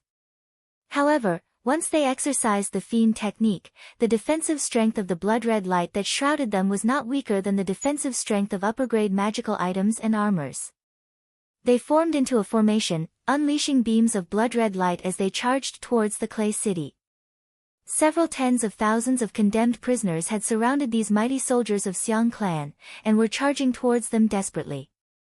One after another, the bodies of the condemned prisoners exploded, and the powerful impact made the blood-red light surge and surge. The mighty soldiers of Xiang clan were like a pack of mighty lions, struggling with great difficulty in a vast ocean of marching ants.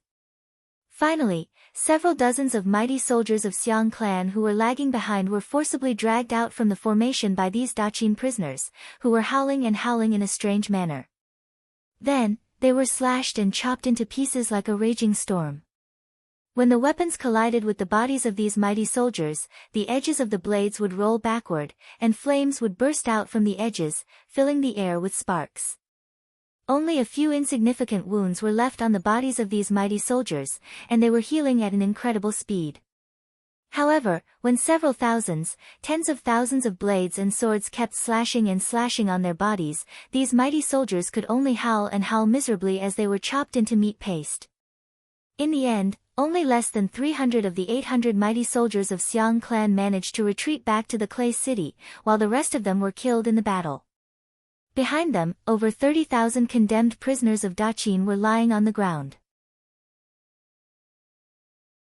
Dark blood and red flesh and blood were splattered all over the ground. On the flatland, several million condemned prisoners of Daqin swarmed over, and in just a blink of an eye, the entire flatland was submerged. Over 30,000 mighty soldiers of Xiang clan who were moving about outside the clay city were completely surrounded. Zhang Han hovered in midair, holding the command flag in his hand as he cried out sternly, "Fight to the death! Fight to the death! Kill!" Like some evil ghosts that had gone mad, the condemned prisoners of Daqin began to howl and howl crazily, "Fight to the death! Fight to the death!"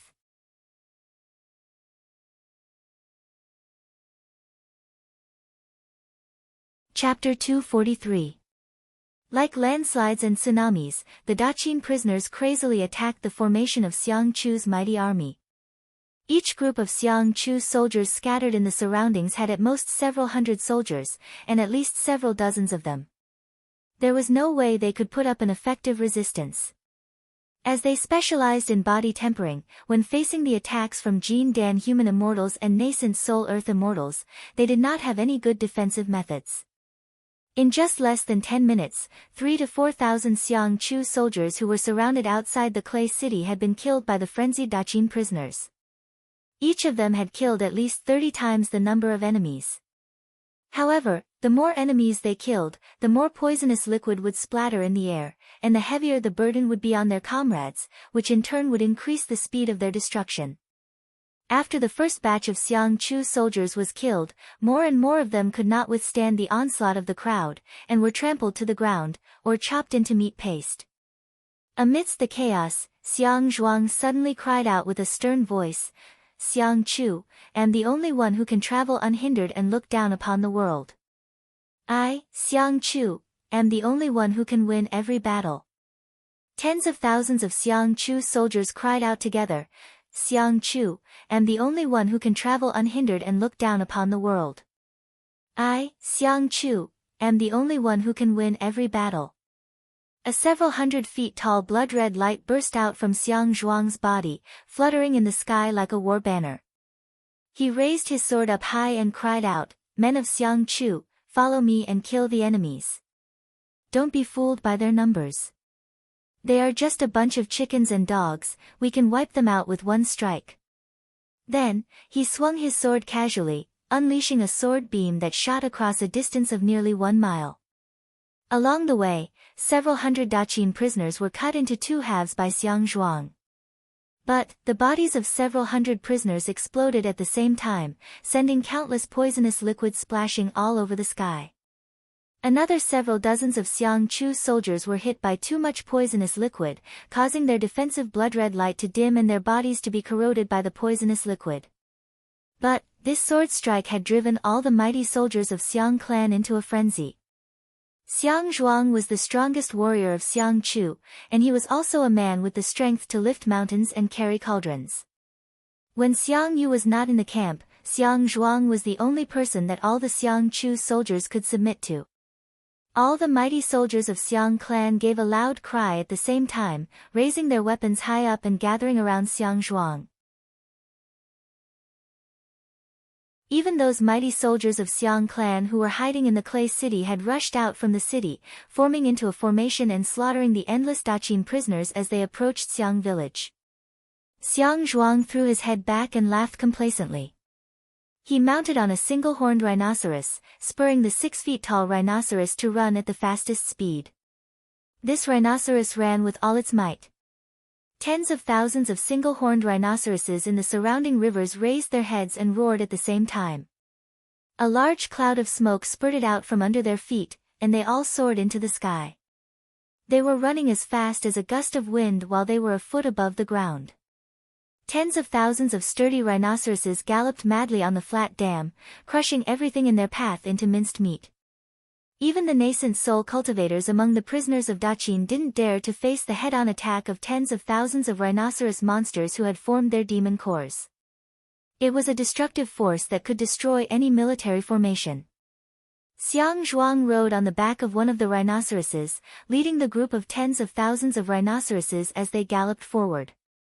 Tens of thousands of prisoners of Daqin were stabbed to death by these rhinoceroses, and trampled into a thick layer of minced meat. More and more mighty soldiers of Xiang clan joined together with the troop of rhinoceroses. These warriors leaped onto the backs of the rhinoceroses, laughing and yelling as they rode forward. On the top of the clay city, Qi Bin and Lu Mei were holding the commander's talisman in their hands and shouting out loud, forbidding their soldiers from leaving the city without permission. But, how could those mighty soldiers of Xiang clan listen to their orders? Some of the captains saw the commander's talisman in Qi Bin and Lu Mei's hands, but they acted as if they did not see it. While shouting and yelling, they brought their soldiers and charged out of the city at the fastest speed. Yu Ji laughed mockingly and said, "Still the same. Wherever the king is, the mighty soldiers of Xiang clan are invincible. Wherever the king is not, the mighty soldiers of Xiang clan are invincible. He, no matter who is leading the army, without the king, the soldiers of Xiang clan will definitely be defeated." Yu Tan spread her arms, breathed out a deep sigh and said, "So, this is the army of Xiang clan?" At that time, I was already dead, so I did not know about the mighty reputation of Xiang clan. Now, it seems that it is indeed the case. With Xiang Yu, the mighty soldiers of Xiang clan are more than enough to sweep across the world. Without him, the mighty soldiers of Xiang clan are just a bunch of... She twitched her lips and said in a long voice, "However, I'm no longer the Empress Dowager of Great Chu. Even if the army is defeated, Daqin will not be able to defeat them in a short period of time." Meanwhile, Qi Bin and Lu Mei, the two beautiful ladies, were trembling with anger. They were not as open-minded as Yu Ji and Yu Tan. Tears were almost streaming down their faces as they said, "How could they do this? How could they do this? This is the commander's talisman personally issued by His Majesty. How could they do this? Turning a blind eye to the military order, and turning a deaf ear to it, this is not. Yu Tan sighed lightly, shook her head and said, they are not rebelling. They are just not willing to listen to the orders given by us, a group of women.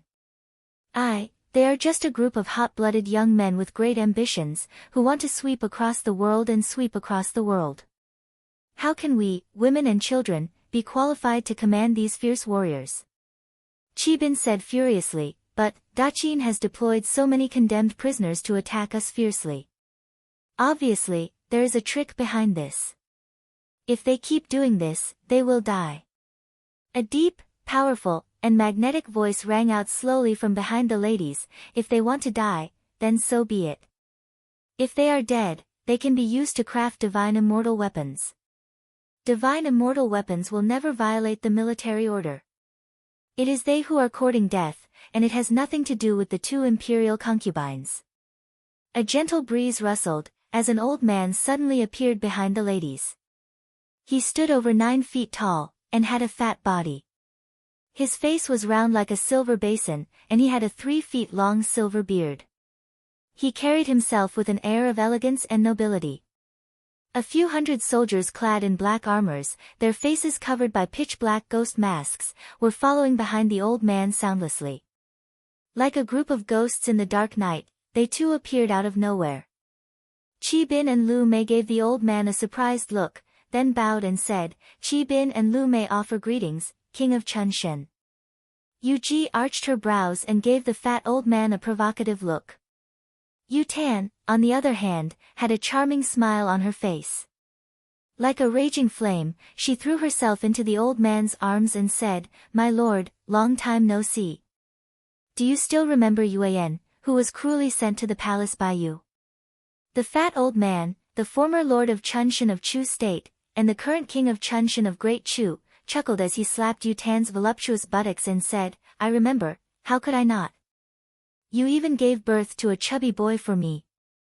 Too bad that boy was not lucky enough, as he was killed by someone after being the king of Great Chu for a few days. TSK, who is this beauty? Lord of Chunshen, Huang Xia, licked his lips and fixed his gaze on Yu Ji. Yu Ji smiled gently, bowed to Huang Xia and said, Yu Ji offers greetings, King of Chunshen. I have long heard of the great name of Lord of Chunshen. Huang Xia's gaze was as sharp as a blade, as if he could rip off all of Yu Ji's clothes. He laughed in a deep voice and said, You are Xiang Yu's woman. He seems to be very lucky with women. He, where is Xiang Yu? I wonder if I can get you with the land of 3 provinces. Yu Ji, you are indeed a beauty. Yu Tan pursed her lips, pinched Huang Xia's waist, and gave him a hard twist. My lord, could it be that you still have the same old temperament, falling in love with every girl you see? Perhaps, Yuan was wrong to come back, and she should not have come back. For the past 2,000 years, Yuan has been trapped in that cave abode, cultivating the heaven-breeding script of Goddess Su, thinking about you day and night, hoping that with my cultivation base, I can once again make you happy. But, it seems that Yuan should not have come back today. Yu Tan gave Huang Xia a heavy punch, then spun and left. This punch caused Huang Xia to howl in pain. The punch had sunk a foot deep into Huang Xia's body, almost shattering Huang Xia's protective clothing. Behind Huang Xia, several hundred armored soldiers pulled out their weapons at the same time, bringing with them countless shadows of ghosts and deities as they charged towards Yu Tan. How dare you, cried Huang Xia sternly. This is my princess, your mistress, Li Yuan. From now on, when you see her, it is the same as when you see me. Do not disobey any of my orders. Huang Xia rubbed his waist, which was nearly pierced by Yu Tan's punch, then spread his arms and pulled Yu Tan into his arms. Yuan, my little sweetheart, I was just joking. How could that brat Xiang Yu agree to sell his woman to me? It was just a joke, ha ha ha. You see, after so many years, I've been keeping the position of princess for you. He breathed out a deep sigh, then said in a deep voice, I've even kept the position of prince for you and my child. As long as you can give birth to a child for me, the future king of Chunshan will be that child. Wearing a complicated and slightly bitter smile, Huang Xie gently stroked Yu Tan's cheek and said in a low voice, "It has been over 2,000 years. I have countless beautiful girls by my side, but it took me a lot of effort to find you.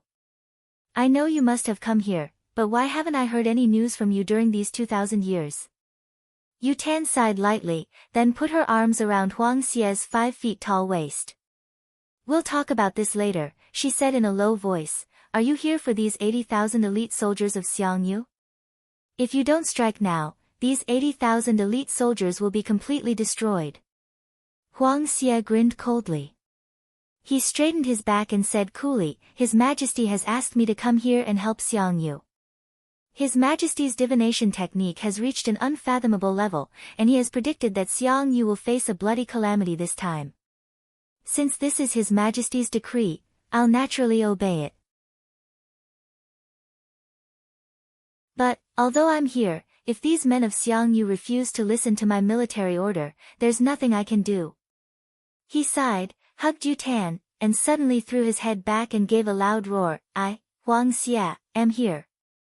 Xiang Zhuang, His Majesty has issued a decree. Bring your soldiers back here at once." When Xiang Zhuang, who was leading his soldiers and fighting fiercely against the condemned prisoners of Daqin, heard Huang Xie's roar, he turned his body swaggeringly, gave Huang Xie a hand gesture, and said, "Old fool, you have no right to interfere in the affairs of Xiang clan. Motherfucker, which bastard opened the teleportation array and let this old man run over here and be so nosy? When I get back, Lao Tzu will definitely chop his entire family into pieces." Upon hearing Xiang Zhuang's roar, Huang Xie clapped his hands contentedly, laughed joyfully, and said, "Look, the 2 imperial concubines are my witnesses. Xiang Zhuang is ignoring me. Even if all 80,000 soldiers die here today, it has nothing to do with me. Yuan, the smell of blood is overwhelming here. Let's return to my fief and live a carefree life. Hee, Xiangyu, if he dies here, the great Chu dynasty will be cleared." Yu Tan smiled faintly and quickly exchanged a glance with Yu Ji. While Yu Ji was about to say something, a tremendous force suddenly came smashing down from the sky. "Lord Chunshan, Huang Xie. I'd like to invite you to Daqin as a guest. I wonder if I can invite you here."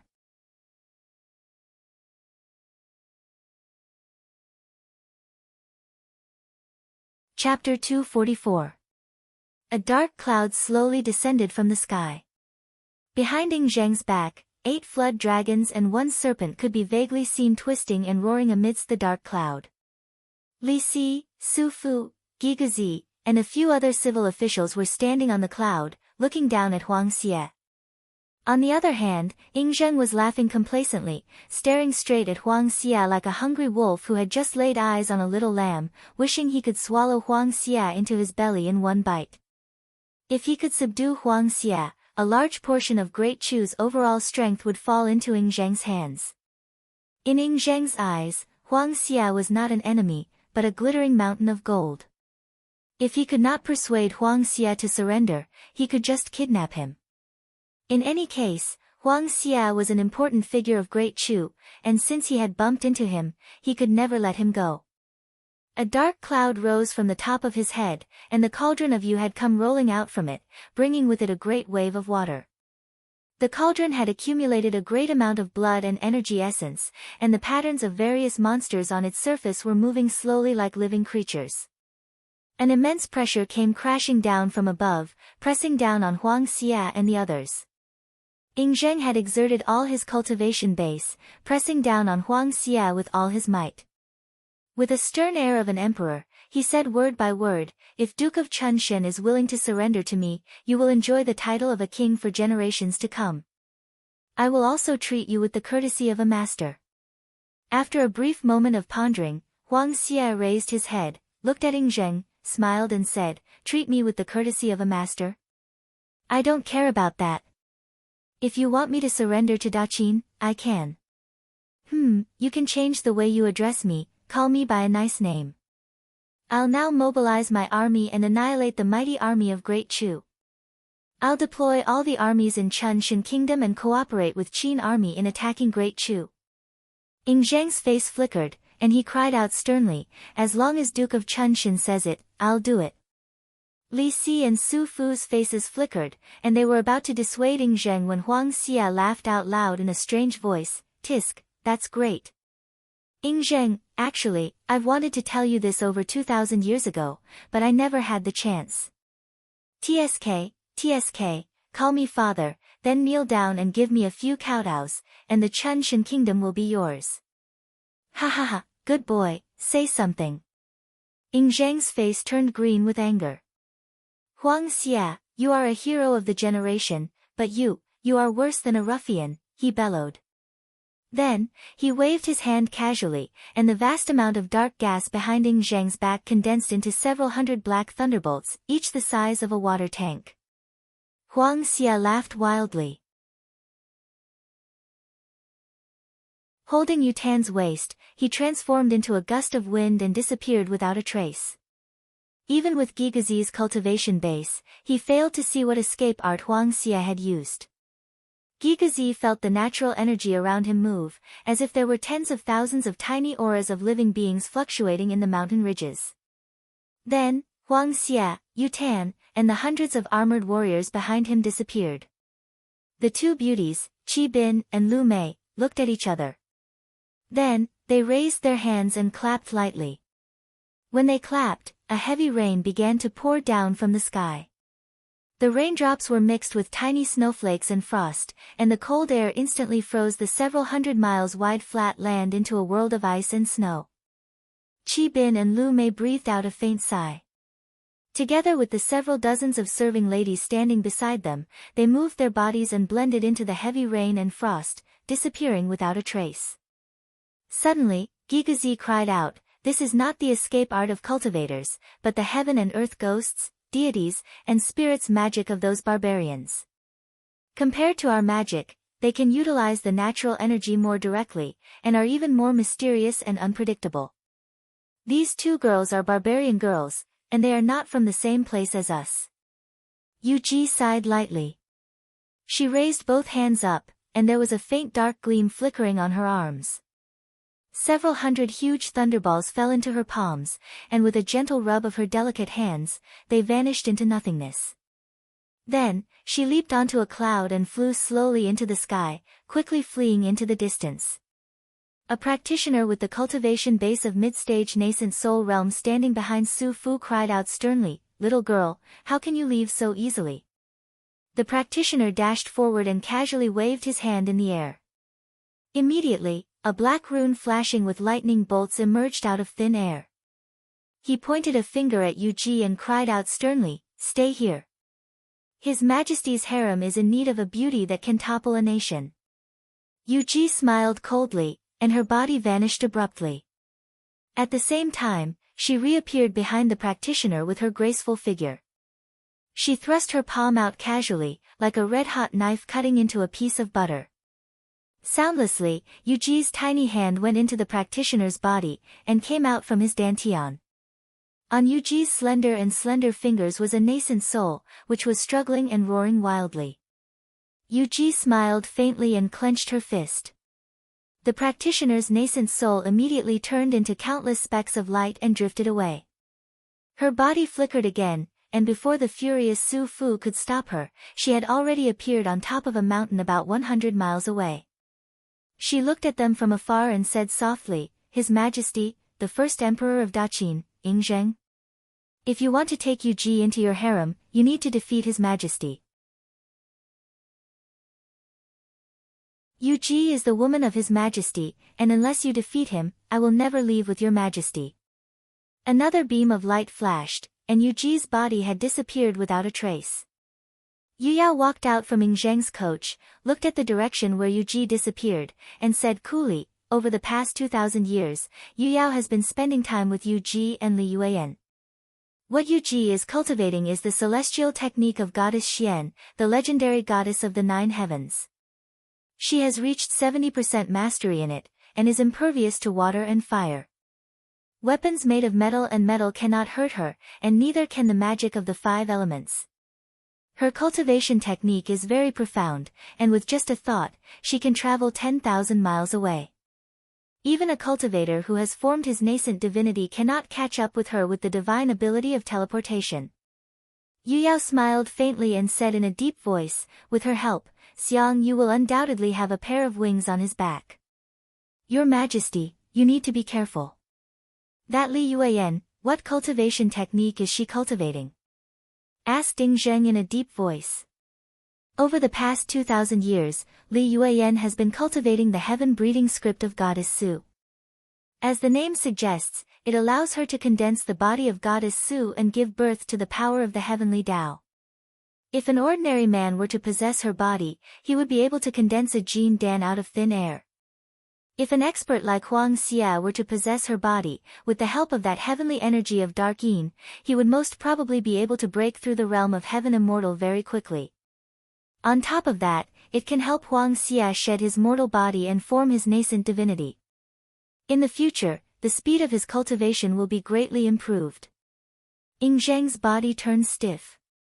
He stared at Yu Yao and said coldly, think of a way to capture Li Yuan alive. I want this heavenly energy of Dark Yin. Yu Yao nodded her head lightly and said, perhaps, there is a way. Before Li Yuan holds a certain level of authority in the Chun Shan kingdom, Huang Xia can never touch her. There will be a chance. Yu Yao pursed her lips into a gentle smile, then gently tidied Ying Zheng's slightly messy collar and said, all right. Don't be like how you used to be, trying to snatch every good thing you see. Let's settle the serious business first. Without Xiang Yu, the overall strength of Xiang Yu's mighty army has dropped by more than 1-fold. Eradicating them first is the most important thing. Faint noises of rolling waves could be heard coming from within the cauldron of Yu. Countless shadows of aquatic demons, each the size of a sesame seed, were seen struggling and twisting amidst the sea of blood, while letting out faint but clearly audible cries. Leading the mighty army of Xiang clan, Xiang Zhuang had slaughtered countless condemned prisoners of Daqin. Even the several dozens of condemned prisoners with the cultivation base of nascent soul realm were killed by Xiang Zhuang and Xiang Ta. When the mighty army of Xiang clan formed into a formation and mounted on the single-horned rhinoceros, although they were not equipped with chariots, the combative strength of several tens of thousands of Xiang clan cavalrymen was more than enough to shock anyone. It was especially true when Xiang Ta was holding a long black banner in his hand, summoning several tens of thousands of divine undead soldiers from the nearby clay city and charging together with them. It made it even harder for the condemned prisoners of Daqin to stop them. Wherever the mighty army of Xiang clan went, corpses were strewn all over the ground. Blood splashed and soared into the sky, while countless dead bodies and skeletons were scattered all over the ground. However, the blood essence of all the Daqin prisoners who were killed had vanished into thin air, sucked into the cauldron by Su Fu and the others using a mystic technique. More and more condemned prisoners of Daqin kept rushing down from the mountain ridges, pouring into the flatland and crazily charging towards the mighty army of Xiang clan. Coldly staring at those prisoners who were desperately fighting for their lives, Ying Zheng suddenly said in a cold voice, it's about time, Su Fu, do it now. If these condemned prisoners can make some contribution to me, Daqin, before they die, it will not be in vain that they have come to this mortal world. After they are dead, we'll just have to absolve them of their crimes. Su Fu cupped his fist and answered.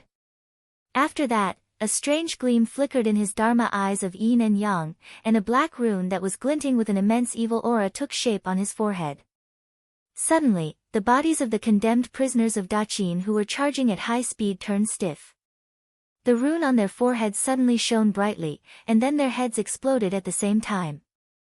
Countless blooms of blood bloomed in the air, as the blood essence of these dead prisoners suddenly appeared in the cauldron of Yu.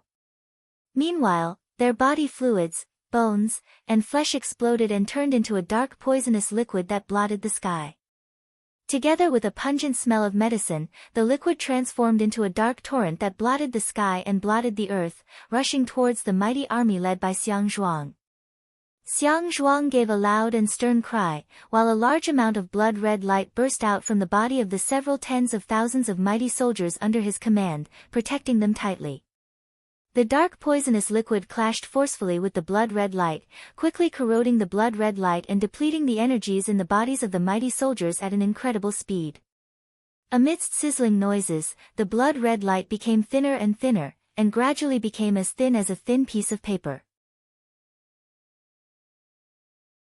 It looked like it was about to be completely corroded by the poisonous liquid.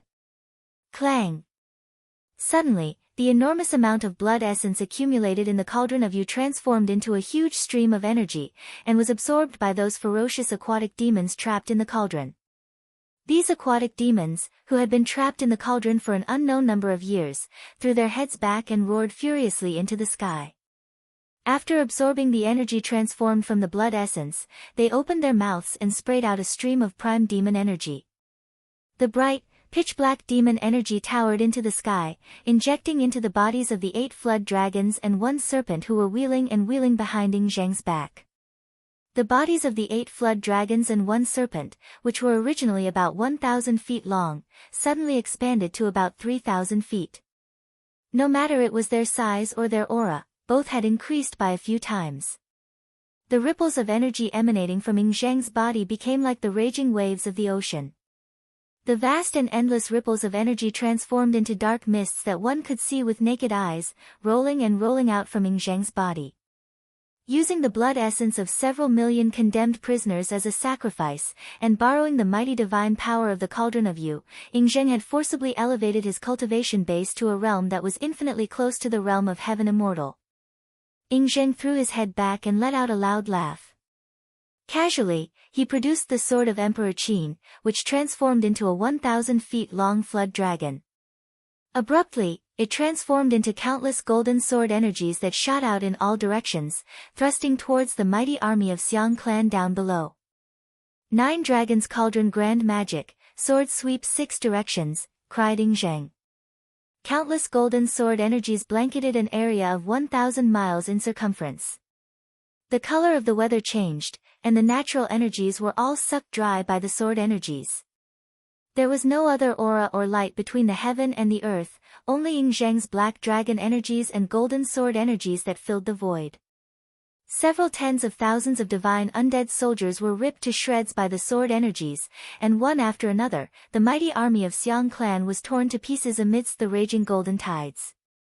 Large groups of single-horned rhinoceroses threw their heads back and howled, trying to break out from the area covered by the deadly sword energies. But, the sword energies were everywhere, enveloping everything. One after another, all the single-horned rhinoceroses fell to the ground with blood spraying out from their mouths, their bones, flesh, and souls shattered by the sword energies. Xiang Zhuang, Xiang Ta, and all the captains of Xiang clan roared furiously and leaped into the sky, burning the fiend energy pearls in their bodies, trying to defend against the boundless sword energies.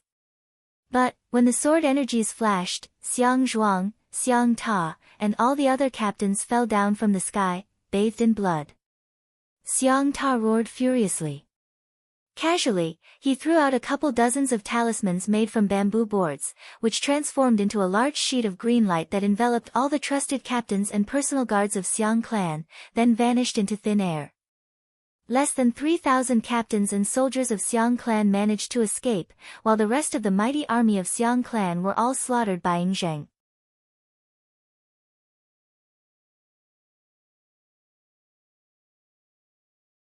Chapter 245. Outside Meng Fortress, the 5 demon kings of Meng Mountains were besieging Xiangyu, sending his bones and flesh flying in all directions. It was especially true for Jin Jia and Xiong Wanling.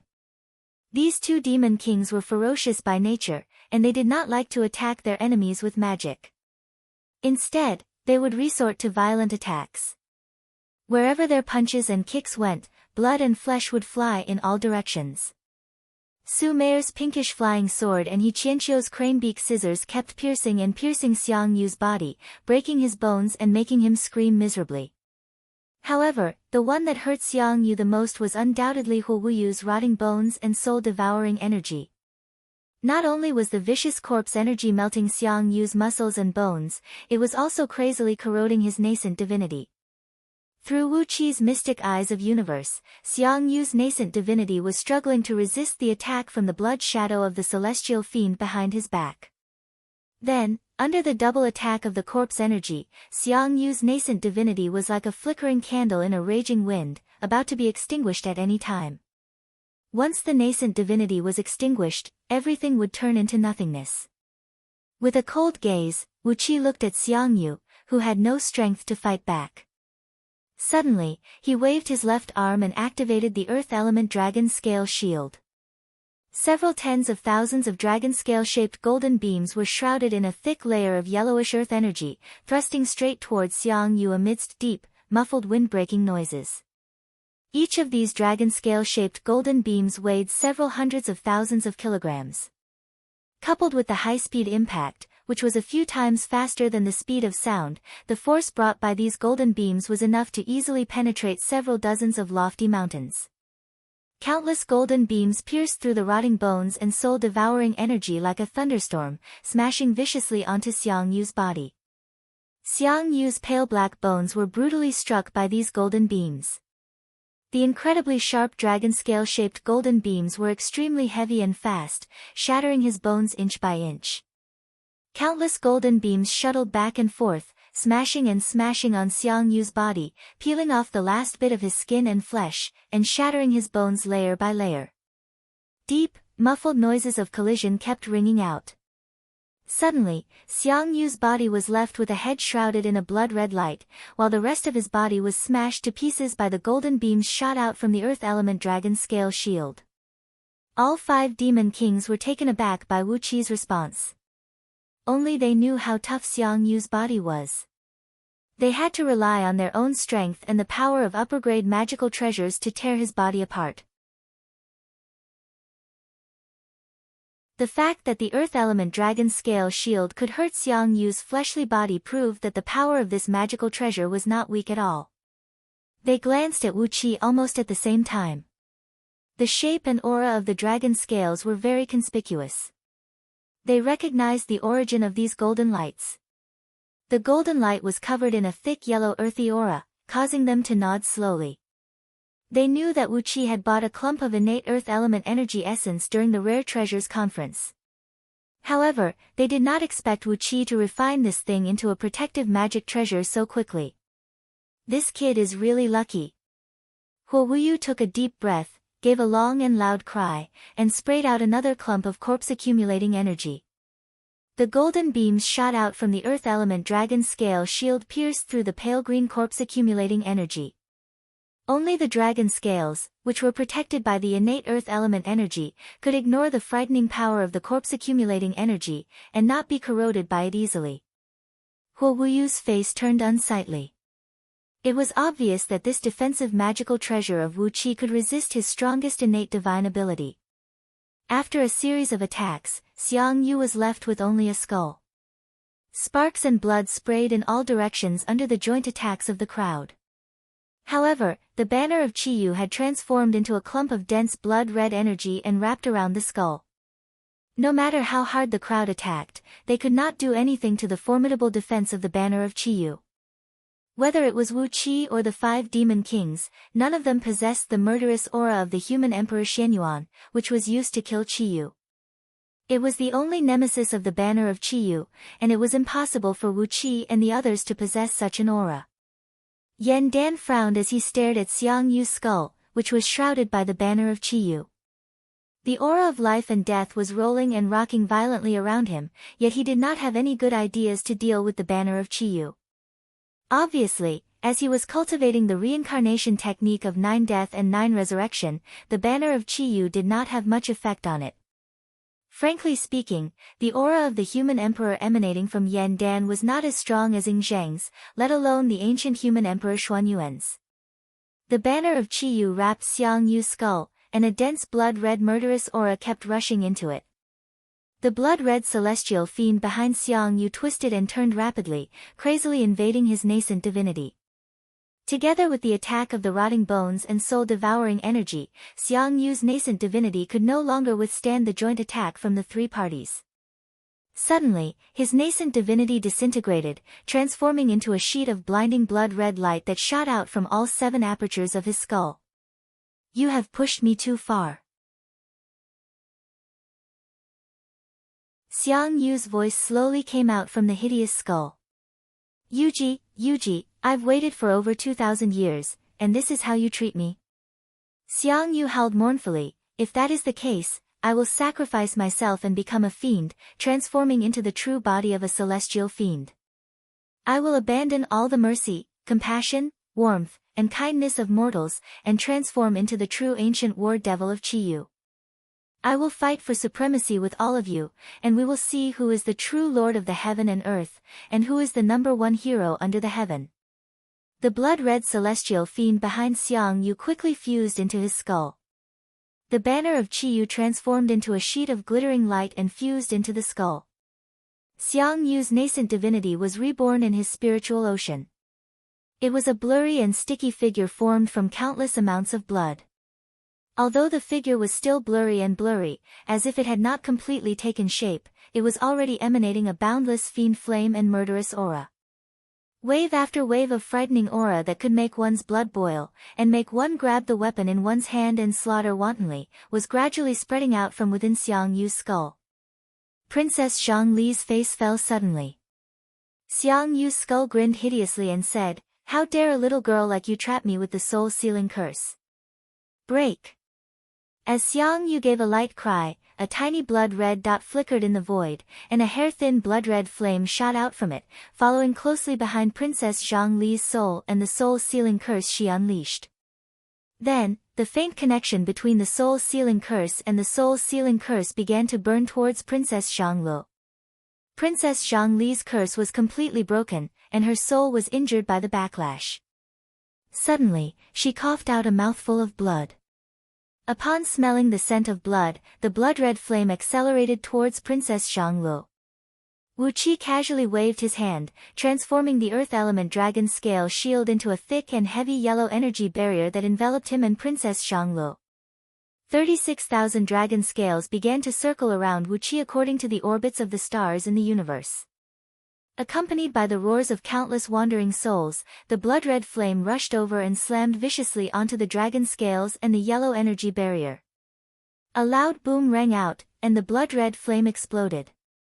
Wu Qi and Princess Zhongli were knocked flying away by a tremendous murderous force, falling into the Meng fortress in a sorry state. They smashed through several dozens of tall buildings in a row before finally smashing to the ground. Fortunately, they were protected by the earth element dragon scale shield. Although they suffered some shock, they were not seriously injured. Holding Princess Zhongli in his arms, Wu Qi sprung up to his feet and cried out sternly, "Cultivators of Meng Fortress, listen to my command. Kill Xiang Yu with thunder magic. I'd like to see if this Xiang Yu is really unkillable and indestructible." Xiantian cultivators could not lock down Xiang Yu from 100 miles away with their divine sense. However, Jin Dan human immortals and earth immortals of nascent soul realm could use their divine abilities to injure their enemies from 100 miles away.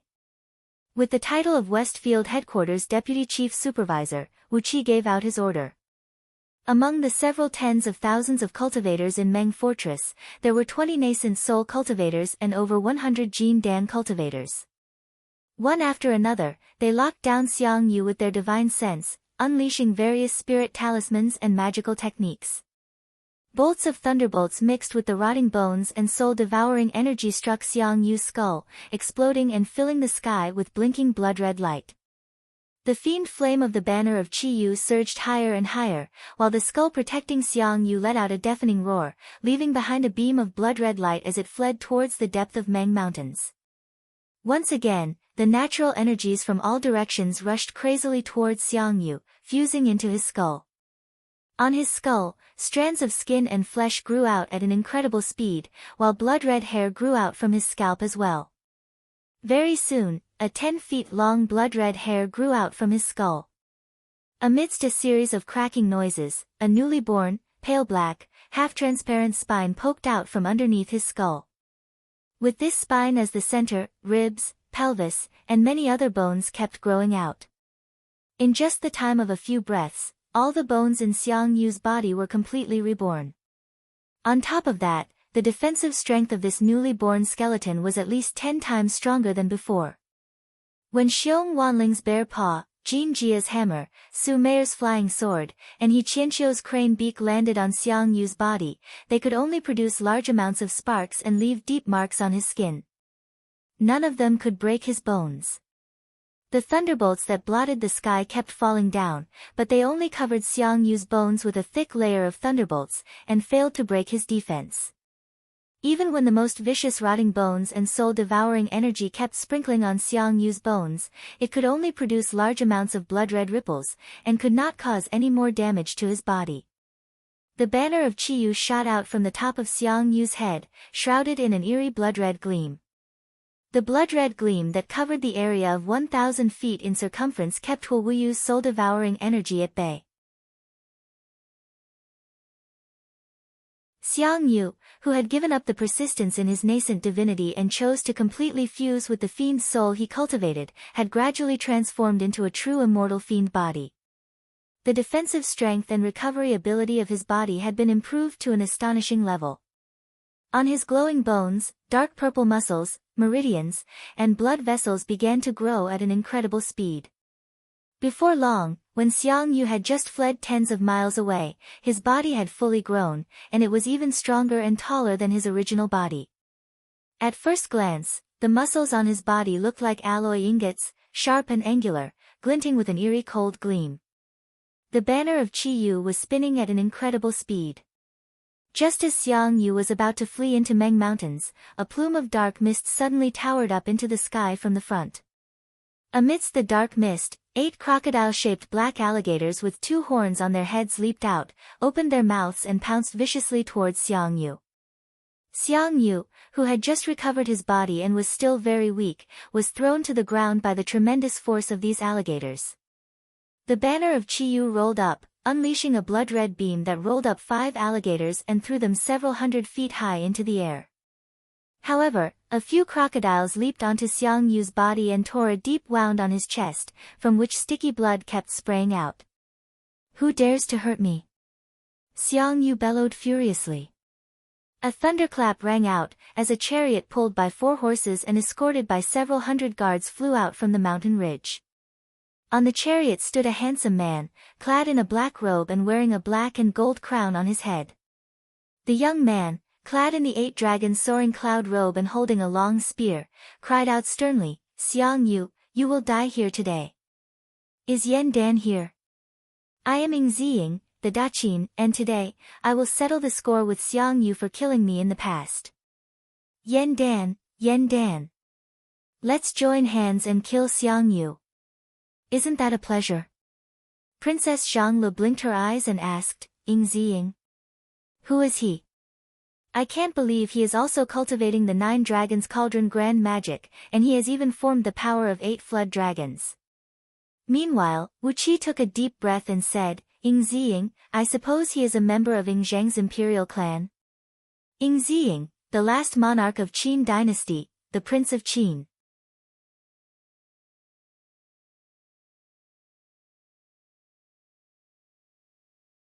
Chapter 246. Holding the spear in his hand, Ying Ziying had 8 alligators roaring into the sky behind him. They kept slamming and attacking Xiang Yu, leaving many wounds on his body.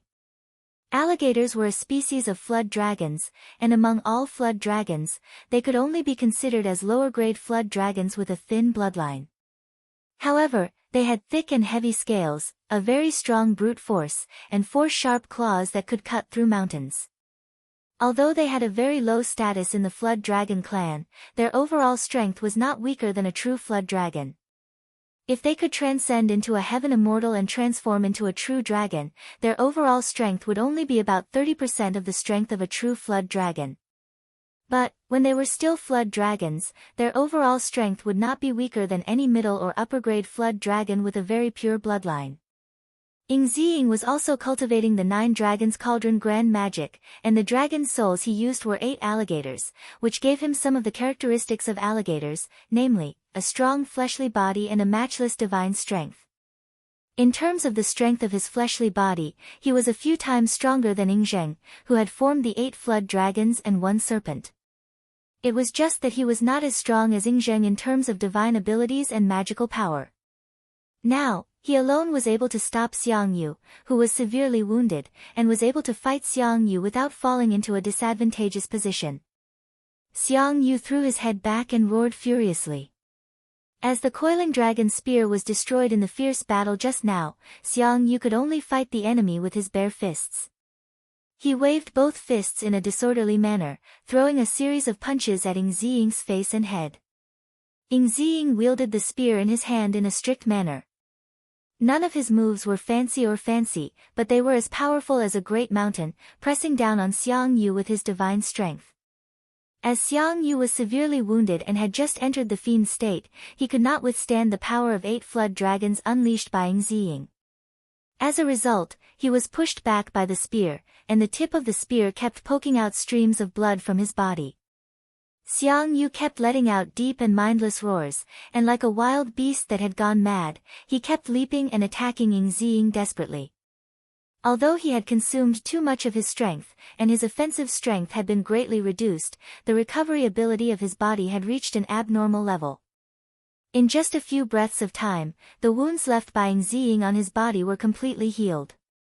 No matter how Ing Ziying had left over 100 transparent wounds on Xiang Yu's body, he still could not kill Xiang Yu. Coldly, Yan Dan watched the fight between Ing Ziying and Xiang Yu. Suddenly, he raised his right hand and cried out, "Generals, listen to my order. Join forces with Prince Ing of Qin and kill Xiang Yu." Yan Dan gave the men around him a wink, then his lips moved slightly as he gave out another order, to cooperate with Ing Ziying in killing Xiang Yu, and let Ing Ziying take the vanguard. After killing Xiang Yu, he immediately unleashed his full strength and captured Ing Ziying alive. If they couldn't capture him alive, they would kill him on the spot. Jing Ke was the first to let out a loud laugh. With a twist of his body, he abruptly transformed into a dazzling white beam that was as thick as a fist, piercing through 100 miles of void and piercing straight through Xiang Yu's body. The Tai-Bai sun-piercing dragon technique was derived from Jing Ke's assassination of Ing Zheng, the emperor of Qin, in a fit of rage. It was like the Tai-Bai sun-piercing dragon, a rainbow piercing through the sky. The grand white essence qi in his body condensed into a beam of white light with extremely strong penetrating power, like a divine weapon. Even if it was an upper-grade magic treasure or a spirit artifact, it would be pierced through by the beam of white light without any resistance. As for Xiang Yu's body, a hole the size of a bowl was left behind by the white beam that Jing Ke had unleashed.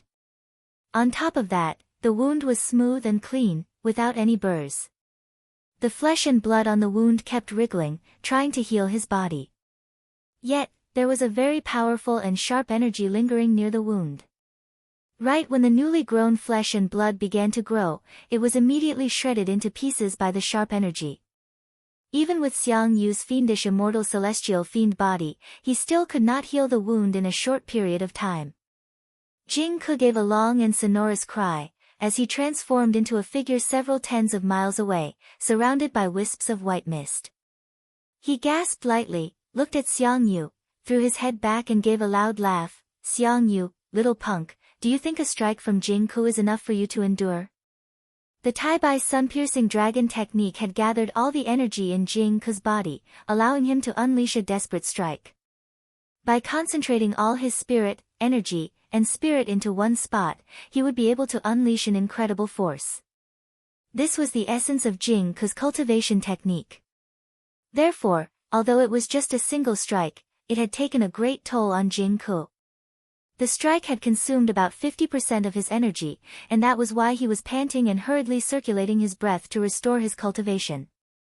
A blood-red gleam shot out from Xiang Yu's eyes, as he glared at Jing Ke and howled into the sky, "Jing Ke, I'm going to kill you." Xiang Yu's body and nascent divinity had both been turned into fiendish. At this moment, he had lost all his senses. The more damage he suffered, the stronger his instinct would drive him to attack. Jing Ke's strike had caused a very serious damage to his body. Immediately, Xiang Yu abandoned Ing Ziying, who was attacking him with all his might. Roaring and roaring, he sprinted towards Jing Ke while emanating a blood-red gleam that blotted the sky.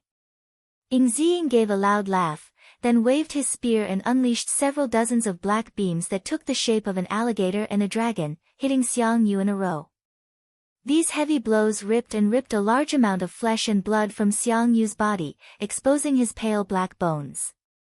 The banner of Qi Yu let out a shrill roar of a warrior, while a large sheet of blood-red gleam rushed out from Xiang Yu's body and fused into the banner, covering an area of 1,000 feet in circumference and firmly protecting Xiang Yu. Ing Ziying thrust his spear again, but when the dragon-shaped beam hit the banner of Qi Yu, it only produced a few insignificant blood-red ripples, and did not hurt Xiang Yu at all. On the contrary, Ing Ziying's spear was twisted and turned by the banner of Qi Yu, causing a severe pain in his wrist and nearly making the spear fly out of his hand. Ing Ziying was greatly shocked. He quickly dragged the spear and retreated backward, but Xiang Yu's attention was once again attracted by his attack. Without hesitation, he thrust his fist towards Ing Ziying. Suddenly, a vast and mighty murderous blood energy sprayed out from the banner of Qi Yu, quickly fusing into Xiang Yu's fist. It transformed into a fierce tiger fist with a sharp horn on its head, thrusting towards Ing Ziying's back amidst a shrill tiger roar. When this several hundred feet long blood-red tiger made its appearance, the surrounding natural energies were immediately swept away, and all the flowers and trees in the woods withered and died at the same time. An immense aura of death soared up from the ground, transforming into countless pitch-black palms that grabbed towards Ing Ziying's body amidst cruel ghost howls. Ing Ziying was caught off guard, and was grabbed by these black palms that came out of nowhere. His body was tightly gripped by these black palms, and he could not move at all. The blood-red tiger approached his body at an incredible speed, and when it was about to reach Ing Ziying's back, it shrunk into a fist about the size of a human head, then smashed brutally into the middle of Ing Ziying's back. A loud boom rang out, followed by countless battle bugles. The dragon robe worn by Ing Ziying was ripped to shreds, and his spine was broken inch by the fist. Blood burst out from his 7 apertures, and he was knocked flying several miles away by the fist. Seeing that Ing Ziying was severely wounded by Xiang Yu, Yan Dan clapped his hands and said with a loud laugh, "Excellent. Quickly capture Ing Ziying alive." Before his words could fade away, all the guards brought here by Ing Ziying gave a loud cry at the same time. Suddenly, their skins exploded, revealing their metallic bodies that shone with a dazzling gleam underneath. These guards were all metal demon figurines that had their faces covered with human skins. When they saw their target was wounded, they immediately revealed their true faces, striding towards Ing Ziying. Several hundred demon figurines stood in a circular formation around Ing Ziying. Dazzling gleams could be seen flashing and blinking under their feet, as they quickly formed into a large teleportation formation. An enormous amount of energy rushed out from these metal demon figurines and surged into the teleportation formation, providing it with enough power to break through the void. Suddenly, Ing Ziying and the several hundred demon figurines' bodies turned blurry, and then disappeared into thin air. Mod stared at the direction where Ing Ziying and the demon figurines disappeared with astonishment. He smiled delightedly and said, "By carving a part of the teleportation formation into these demon figurines, when needed, these several hundred demon figurines can activate the restrictive spells in their bodies, and immediately form a moving teleportation formation." It was indeed a strange and wonderful idea, too wonderful for words. This must be Gigazi's ingenious idea. How could anyone else have such an ability? Sun Kuang nodded his head, smiled, and said, "It must be Brother Wang Su's idea. Chimen Duanjia, mechanisms and concealed weapons. Under the heaven, only Brother Wang Su alone can fight against Mo's sect." Mod rubbed his palms excitedly and said, "I wonder how powerful these demon figurines of Qin army are." Perhaps, Mo's sect will have to bring out all those powerful war machines produced by them over the years and have a final showdown with Qin army. Especially the Mo city. This old man has always wanted to see exactly how powerful the Mo city is. While both of them were praising Gigazi's divine ability, on the other side, Yan Dan had personally brought many captains and ministers, encircling Xiang Yu in 3 layers of encirclement. The 3 of them led many great Yan cultivators and deployed various restrictive spells and formations, completely covering the void. Xiang Yu was roaring furiously and slashing left and right, but there was no way he could break through. Fan Yuqi, whose body was burly and huge like an iron ingot, held a pair of crescent-shaped halberds in his hands, and fearlessly rushed up and engaged in a close combat with Xiang Yu. The main cultivation technique Fan Yuqi cultivated was the earthly indestructible body of indestructible sect. As a result, his fleshly body was incredibly strong. There was also a very powerful innate spirit item hiding in his body, which seemed to be an earth element innate spirit item. Fan Yuqi's fleshly body had been nourished and tempered by the innate earth element energy for over 2,000 years, and the incredible defensive strength of his fleshly body made even Wu Qi, who was watching the battle, shake his head. He is just like a stone in a latrine pit, smelly and hard. I can't break it. Wu Qi could not help but shake his head as he watched Xiang Yu land several hundred punches on Fan Yuqi's body in a row, only producing a large number of sparks, and not even a single hair of Fan Yuqi's was harmed. The tempering of the fleshly body was a laborious and time-consuming work. Fan Yuqi also had an innate earth element spirit item with him, and the earthly indestructible body of indestructible body that he had spent over 2,000 years to cultivate had reached the limit of the fleshly body below the realm of heaven immortal. Unless it was a heaven immortal, not even Wanying Dragon King could leave a single scratch on his skin. Compared to Fan Yuqi's fleshly body, Wu Qi's Dharma body of earth immortal was as fragile as the shell of an egg. Let it go. He has been cultivating for over 2,000 years, but how long have I been cultivating for? Wu Qi bared his teeth and stared at Fan Yuqi, who was fighting head-on with Xiang Yu. He felt a sharp pain in his teeth. Suddenly, another golden light flashed. Among the 5 demon kings, Gold Armor, who had the strongest fleshly body, had joined the battle as well, working together with Fan Yuqi to restrain Xiang Yu. Gold Armor's true form was a strange beast, the Gold Devourer. Since he was young, he had been devouring gold element energies. Therefore, his fleshly body was extremely strong, even stronger than Fan Yuqi's. With 2 fellows with freakish fleshly bodies tangling with Xiang Yu, he had no chance to escape. It seemed that the group of Great Yan's ministers were about to kill or capture Xiang Yu on the spot, but suddenly, a pitch-black crack opened up in the void, from which came 2 huge hands that looked like they were carved out of white jade, pressing down slowly. With a point of a finger, the defensive formation laid out by Great Yan's tens of thousands of cultivators was shattered. Fan Yuqi and Gold Armor let out a muffled snort as they were knocked flying 100 miles away, their bodies sinking several dozens of miles deep into the ground. Then, the 2 huge hands gently grabbed Xiang Yu, bringing him into the dark crack in the void. Your Majesty, Yan Dan, Xiang Yu is the strongest general of Great Chu. We can't let your Majesty kill him. Great Chu's Chu Ping offers greetings. Great Chu and Great Yan have never had anything to do with each other. Our greatest enemy is Daqin. Why don't Great Chu and Great Yan join hands and fight against Daqin together? Looking at Xiang Yu, who was quickly dragged into the dark crack by the 2 huge hands, Yan Dan pondered for a brief moment, then cried out sternly, "All right."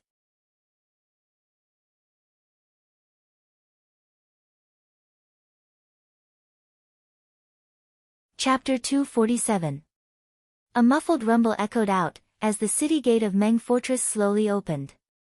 Together with Wu Qi, 10,000 warriors clad in dark green armors, blood-red capes draped over their shoulders, helmets adorned with blood-red swan feathers, and armors so polished that they looked like mirrors, walked slowly out of the city gate and lined up in a formation to welcome the guests. The sound of drumming echoed out. Behind the formation, Yan Dan was seen sitting on a chariot, walking slowly out of the city. Amidst the mountain ridges outside the city, countless grasses and trees suddenly swayed even though there was no wind. The rustling of the pine trees shook the ground. Amidst the dense grasses, countless tiny wildflowers suddenly sprouted, blooming in large patches of colorful flowers. The splendid sea of flowers stretched from the mountain ridges far away to the city gate of Meng Fortress. A very strong natural energy was emanating from these lowly wildflowers. The natural energy unleashed by these wildflowers that could be found everywhere was comparable to those spirit herbs that had been growing for several hundred years. Amidst the grasses and trees that swayed even though there was no wind, one could vaguely see the shadows of a great number of mountain ghosts and wild deities. These ghosts and deities had blurry faces, and their clothes were oddly ancient. Judging from the energy ripples emanating from them, the weakest among them was equivalent to a cultivator of Jin Dan realm. A few of them were clad in an ancient long robe, with a tall crown on their head, and their facial features clear like a living person. The energy ripples emanating from their bodies were almost at the same level as the 5 demon kings. However, these mountain ghosts and deities were, after all, living beings of Yin nature. They were constantly restrained and suppressed by the righteous energy of the heaven and earth. Although the energy ripples emanating from them had reached the realm of nascent divinity, the overall strength they could unleash was still much weaker than the 5 demon kings. Nevertheless, the number of these mountain ghosts and deities was huge. At first glance, Wu Qi estimated that there were at least several 100,000 of them, and perhaps there were at least 100 nascent divinity ghosts and deities hiding among them. Due to the restraint of the heaven and earth, the overall strength of these ghosts and deities was suppressed. However, when nearly 100 ghosts and deities, Chi-Chi, who emanated the pressure of nascent divinity, appeared, their overall strength still made Yen Dan's face turn stiff. A bright green gleam shone from Wu Qi's eyes, as he stared greedily at these mountain ghosts and deities. These ghosts and deities were all extremely condensed Yin deity bodies. If one could capture them alive and refine them with the divine flame of order, they would be able to greatly nourish one's soul and nascent divinity. To any cultivator, they were the best tonic. The most amazing thing was that although these wild mountain ghosts were emitting terrifying waves of magical power, their strength was on average one level lower than their cultivation level. If they really wanted to make a move, even a nascent soul-level ghost could be easily taken down. Soul and primordial spirit were the foundation of a cultivator. Being able to improve it even a little bit was a great opportunity. The sudden appearance of so many wild mountain ghosts and deities in front of Wu Qi was equivalent to a large number of great tonic pills taking the initiative to deliver themselves to him. Wu Qi was already thinking about how to subdue a few of these ghosts and deities. Gusts of chilly wind brushed past their ankles and brushed past their ankles. Suddenly, those ghosts and deities saw Chi-Chi bowing to them and said, "We, the lonely souls of the wilderness, offer our greetings to the Emperor of Great Yen Dynasty. May Great Yen Dynasty enjoy the eternal reign and reign for all ages." A loud boom rang out, as a lofty mountain in the distance suddenly crumbled and crumbled. A giant serpent, about 1 mile in diameter, its body covered in pale golden scales, its head protruding with a pair of horns, and a mouth full of razor-sharp teeth, slowly squeezed out from underneath the crumbling mountain. The serpent was ridiculously huge, with its body measuring about 1 mile in diameter reaching a height of 70 to 80 miles. With just a wiggle of its body, the gigantic head of the serpent had arrived before the front gate of Meng Fortress. Slowly, the serpent slid down to the ground, lying flat on the ground. The length of its body that was exposed from underneath the mountain was already 70 to 80 miles long, and it was unknown how much more of its body was still hiding under the ground. However, no one really cared how big this serpent was.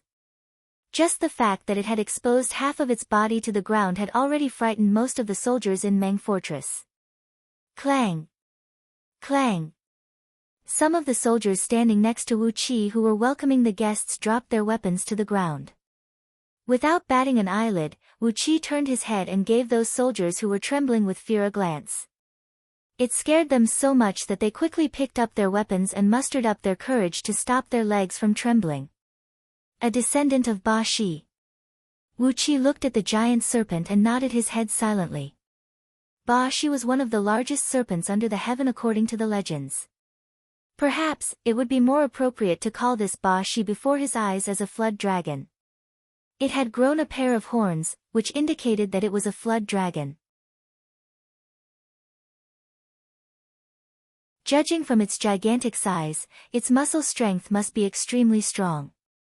Even though Fan Yuqi and Jin Jia were cultivators who could defeat their opponents by relying on their divine strength, in front of this giant serpent, they were no different than ants. On top of the giant serpent's head stood a middle-aged man with a tall crown and a long robe, his face handsome. Not a single trace of dermic energy could be sensed from this man, and he looked no different from any ordinary uncle next door. He stood steadily on the head of the giant serpent, quietly looking at Yen Dan. Yen Dan was staring at the middle-aged man as well. After a full 15 minutes, he nodded and said, "The Emperor of Great Chu, Chu Ping?" Chu Ping smiled and said, "Chu Ping of Great Chu offers greetings, Your Majesty Yen Dan." He landed on the ground and lightly patted the head of the giant serpent, then walked to the front of Yen Dan's chariot, nodded his head and said, "Chu Ping has come with the sincerity to form an alliance with Great Yen, to help each other and survive in this world." Yen Dan gave Chu Ping a deep look, pondered for a brief moment, then chuckled and said, "Why Great Yen? Why not some other dynasties?" Chu Ping nodded his head, smiled and said, "Do I need any more reasons? Great Chu is located in the extreme south, while Great Yen is located in the extreme north. It is almost impossible for both dynasties to have any conflict. As the saying goes, befriending the distant and attacking the nearby, it is nothing more than this. If you and I are to form an alliance, it will be a great thing that will benefit both of us, and there will be no conflict of interests." Yen Dan walked down from the chariot and bowed to Chu Ping. Chu Ping returned the bow to Yen Dan as well. After that, both of them entered the chariot hand in hand. Music and drums were playing in the surroundings. Leading a large company of soldiers, Wu Qi escorted the chariot into Meng Fortress. Wu Qi rode behind the chariot, staring at Chu Ping, who was wearing a gentle expression and a smile on his face, looking just like an ordinary middle-aged uncle. His eyes were filled with curiosity, excitement, and a trace of complicated emotion that could not be put into words. To Wu Qi, heroes such as Yen Dan, Ying Zheng, and Xiang Yu, the peerless overlords, they were just some names recorded in the history books. Although they left a deep impression in his mind, he did not have much feelings for them. Only this Chu Ping, the minister of Third Lu of Great Chu State, Chu Ping, his influence on the earth had lasted until today. Among all the heroes of the Warring States period, he was the only one who could be engraved in the hearts of the common people several thousand years later, and even had a traditional festival because of him. Whether it was Ying Zheng or Xiang Yu, both of them were outstanding in both political and martial arts. However, the only one who could maintain his influence for several thousand years was the minister of Third Lu, Chu Ping. When faced with a man like this, how could Wu Qi not feel curious, and how could he not give him a few more glances? Especially because of the professional habit of Wu Qi, he exercised the mystic eyes of universe and stealthily gave Chu Ping a glance at the ordinary clothing worn by him. As a result, through the vision of the mystic eyes of universe, Wu Qi found that although the long robe, tall hat, and ornaments worn by Chu Ping looked simple and crude, and did not have any luster on the outside, they were actually glowing with a bright glow, and were densely packed with countless restrictive spells. Everything he has is a treasure. Wu Qi sighed with mixed emotions in his mind. It was not a big deal that Chu Ping had a lot of magical treasures, as it was expected for someone of his status. However, when he was observing Chu Ping with the mystic eyes of universe, Wu Qi discovered something even more astonishing. Behind Chu Ping, there was a hazy figure hovering about 1,000 feet tall, constantly absorbing a wisp of the power of faith in the void. This is the primordial Tao of divinity. The Tao of divinity used by those mighty living beings in the ancient times. Looking at the tall figure behind Chu Ping, Wu Qi could not help but have his heart give a violent jerk. No wonder when Chu Ping struck out a few times, the cultivation base he displayed did not look like the ability that a nascent divinity cultivator should have. It turned out that his main cultivation base was the primordial Tao of divinity, which allowed him to borrow the power of faith from the common people and instantly manipulate the power of faith, turning it into divine power for his own use. Judging from the size of the prime divine soul behind him, Chu Ping could increase his energy by about 10 times at most. Chu Ping was a mighty cultivator who had formed his nascent divinity, and if his energy was increased by 10 times, it would be a frightening overall strength that only a real heaven immortal could possess. What a ridiculously strong monster!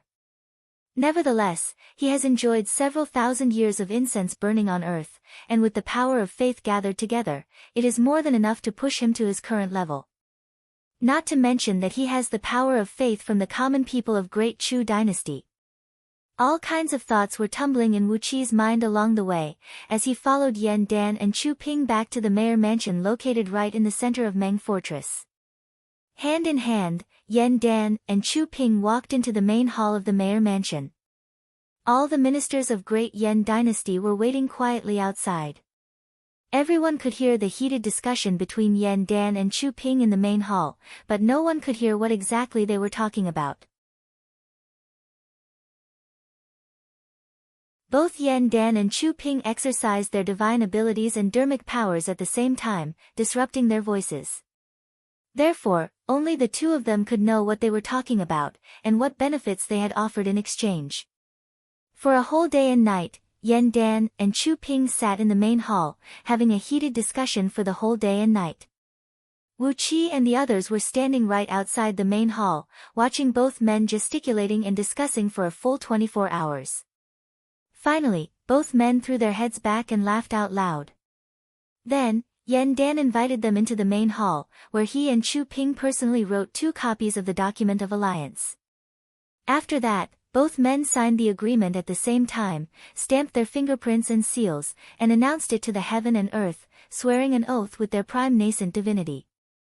From today onwards, Great Yan and Great Chu were brothers. Neither Yan Dan nor Chu Ping announced the specific conditions of the exchange to the public.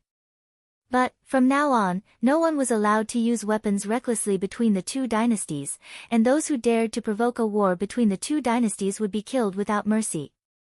Yan Dan's 10 daughters, 100 granddaughters, and 1,000 great-granddaughters, the unmarried princesses of the imperial clan, would travel to Great Chu, marrying the sons of the imperial clan. Meanwhile, Chu Ping's 10 daughters, 100 granddaughters, and 1,000 great-granddaughters would also be sent to Great Yan, marrying the sons of Great Yan dynasty's imperial clan. Both men also made an agreement that one of their daughters would be married to the crown prince of the other dynasty, becoming the crown princess of the other dynasty. The document of alliance was 36 feet long, with a total of over 200,000 words written on it. Only then did all the clauses of the Treaty of Alliance between the two dynasties were written on it. When the Treaty of Alliance was shown to the ministers of Great Yan dynasty, some clauses were covered by restrictive spells, making it impossible for them to see what the secret conditions were. Obviously, these clauses involved the core secrets of both dynasties, and were not something that any random minister could know. After the Treaty of Alliance was established, Chu Ping did not stay any longer. He bid farewell and left swiftly. He did not mention Xiang Yu, nor did he mention anything about Wu Qi and Yu Ji. However, Wu Qi breathed out a sigh of relief. Since both dynasties had formed an alliance, then Xiang Yu would not be able to find trouble with him anymore, right?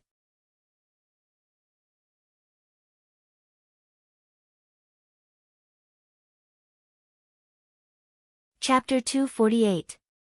Half a month had passed since the secret alliance between Great Yan and Great Chu was formed. During this period of time, it could be considered as peaceful.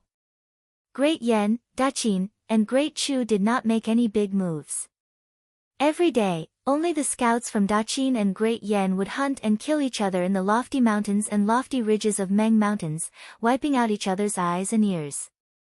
However, there were no more conflicts that involved more than 100 men, and no cultivators of Xiantian realm or above were involved in any battles. The Blackwater River was a small tributary of the Longyuan River. It flowed through a mountainous region where the rocks were as black as ink, causing the crystal clear water of the Blackwater River to turn as black as ink. That was why it was called the Blackwater River. Although it had a rather unpleasant name, the banks of the Blackwater River were filled with abundant water plants, and countless wild flowers and trees grew along the river.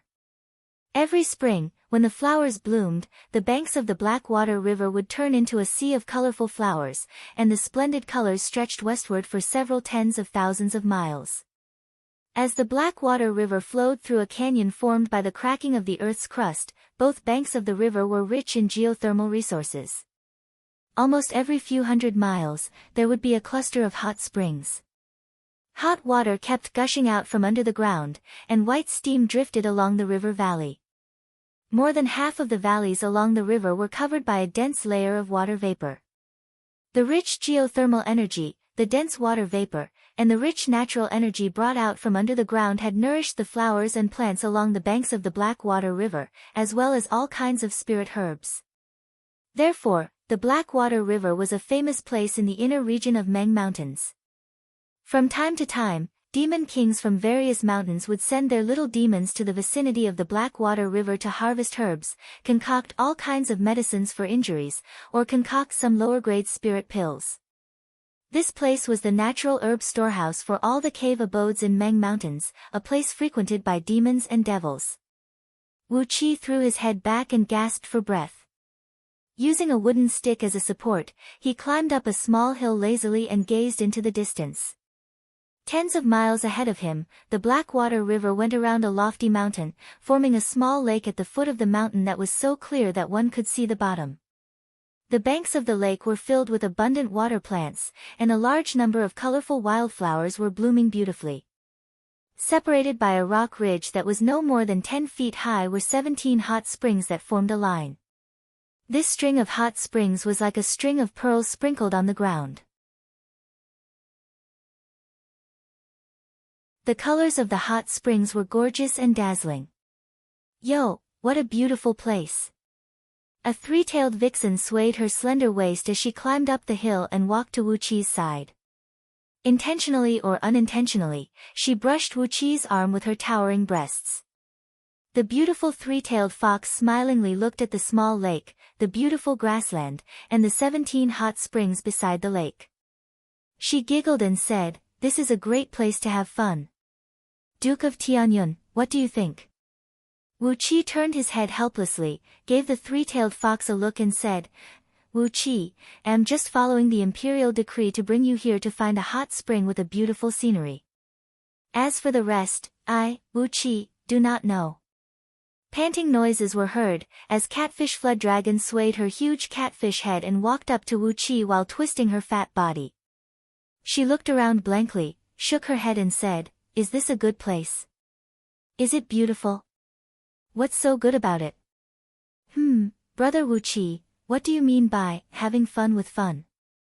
The three-tailed fox gave Catfish Flood Dragon a look of disgust, wagging her 3 snow-white tails. She turned her head away proudly, unwilling to give Catfish Flood Dragon another look. If not for the fact that Catfish Flood Dragon's cultivation base was ridiculously strong, at least 1,000 times stronger than her, a little demon fox of early-stage Jin Dan realm, according to her nature, she would have long mocked her. The so-called having fun with fun means using the earth as the bed and the sky as the blanket. Gently waving the folding fan, Sumai walked up the small hill swaggeringly. His eyes kept glancing at the three-tailed fox's voluptuous breasts as he said, "Senior Catfish Flood Dragon, you don't understand these romantic activities. Miss Lu Heng's eyes are indeed the best. I also feel this place is too beautiful to be described with words." The three-tailed fox, Lu Heng, giggled, while her watery, amorous eyes kept glancing at Sumai. Unknowingly, the man and the fox had gotten close to each other, and their bodies were rubbing against each other unintentionally. It was as if there was no one else around them, and they were extremely unscrupulous. Wu Qi stared coldly at Sumai. If there were no outsiders present, perhaps Sumai, a playboy, would have long had fun with this three-tailed fox. Sighing sadly in his mind, Wu Qi threw his head back and breathed out a long sigh into the sky. Why did he have to take on such an unlucky task? Half a month ago, on the day when Great Yan and Great Chu formed an alliance, Yan Dan had issued an imperial decree, ordering Wu Qi to bring his men to the depth of Meng Mountains and find a place with beautiful scenery and a romantic atmosphere. The imperial decree was issued without any rhyme or reason, but Wu Qi had no choice but to obey the order. Wu Qi was confident that he could find a place with such a beautiful scenery, and he believed that he was qualified to do so. But look at the people he brought with him. As Su Mei's disciple, Lu Heng was known as the vixen with the best taste and the most cultured in the arts. So, it was not a big deal for her to follow him to find a suitable place. Blackwater River was a branch of Longyuan River, and it was still acceptable for Catfish Flood Dragon to drive away all the aquatic demons they might bump into along the way. But what about Su Mai? Could it be that she needed Su Mai, the ever-changing yin and yang, to check the geomancy of a place with beautiful scenery and a romantic atmosphere? Heavy footsteps were heard coming slowly, as Fan Jinqi, who had a tall and sturdy body, walked up slowly like a city wall. He was holding a heavy tiger-tooth halberd in his hand, and on his left wrist was a round shield that was 3 inches thick, while his entire body was clad in a heavy armor that was about an inch thick. When he came to the top of the small hill, he glared at Wu Qi coldly and cursed under his breath, "Shameless villain, a lowlife." Wu Qi looked up into the sky and breathed out a long sigh once again. It was fine if Su Mai, who was a fool in the head, followed them, but what was the point of bringing Fan Jinqi with them? A few months ago, during the palace banquet, this fellow had confessed his love to compete for Princess Zhongli's hand.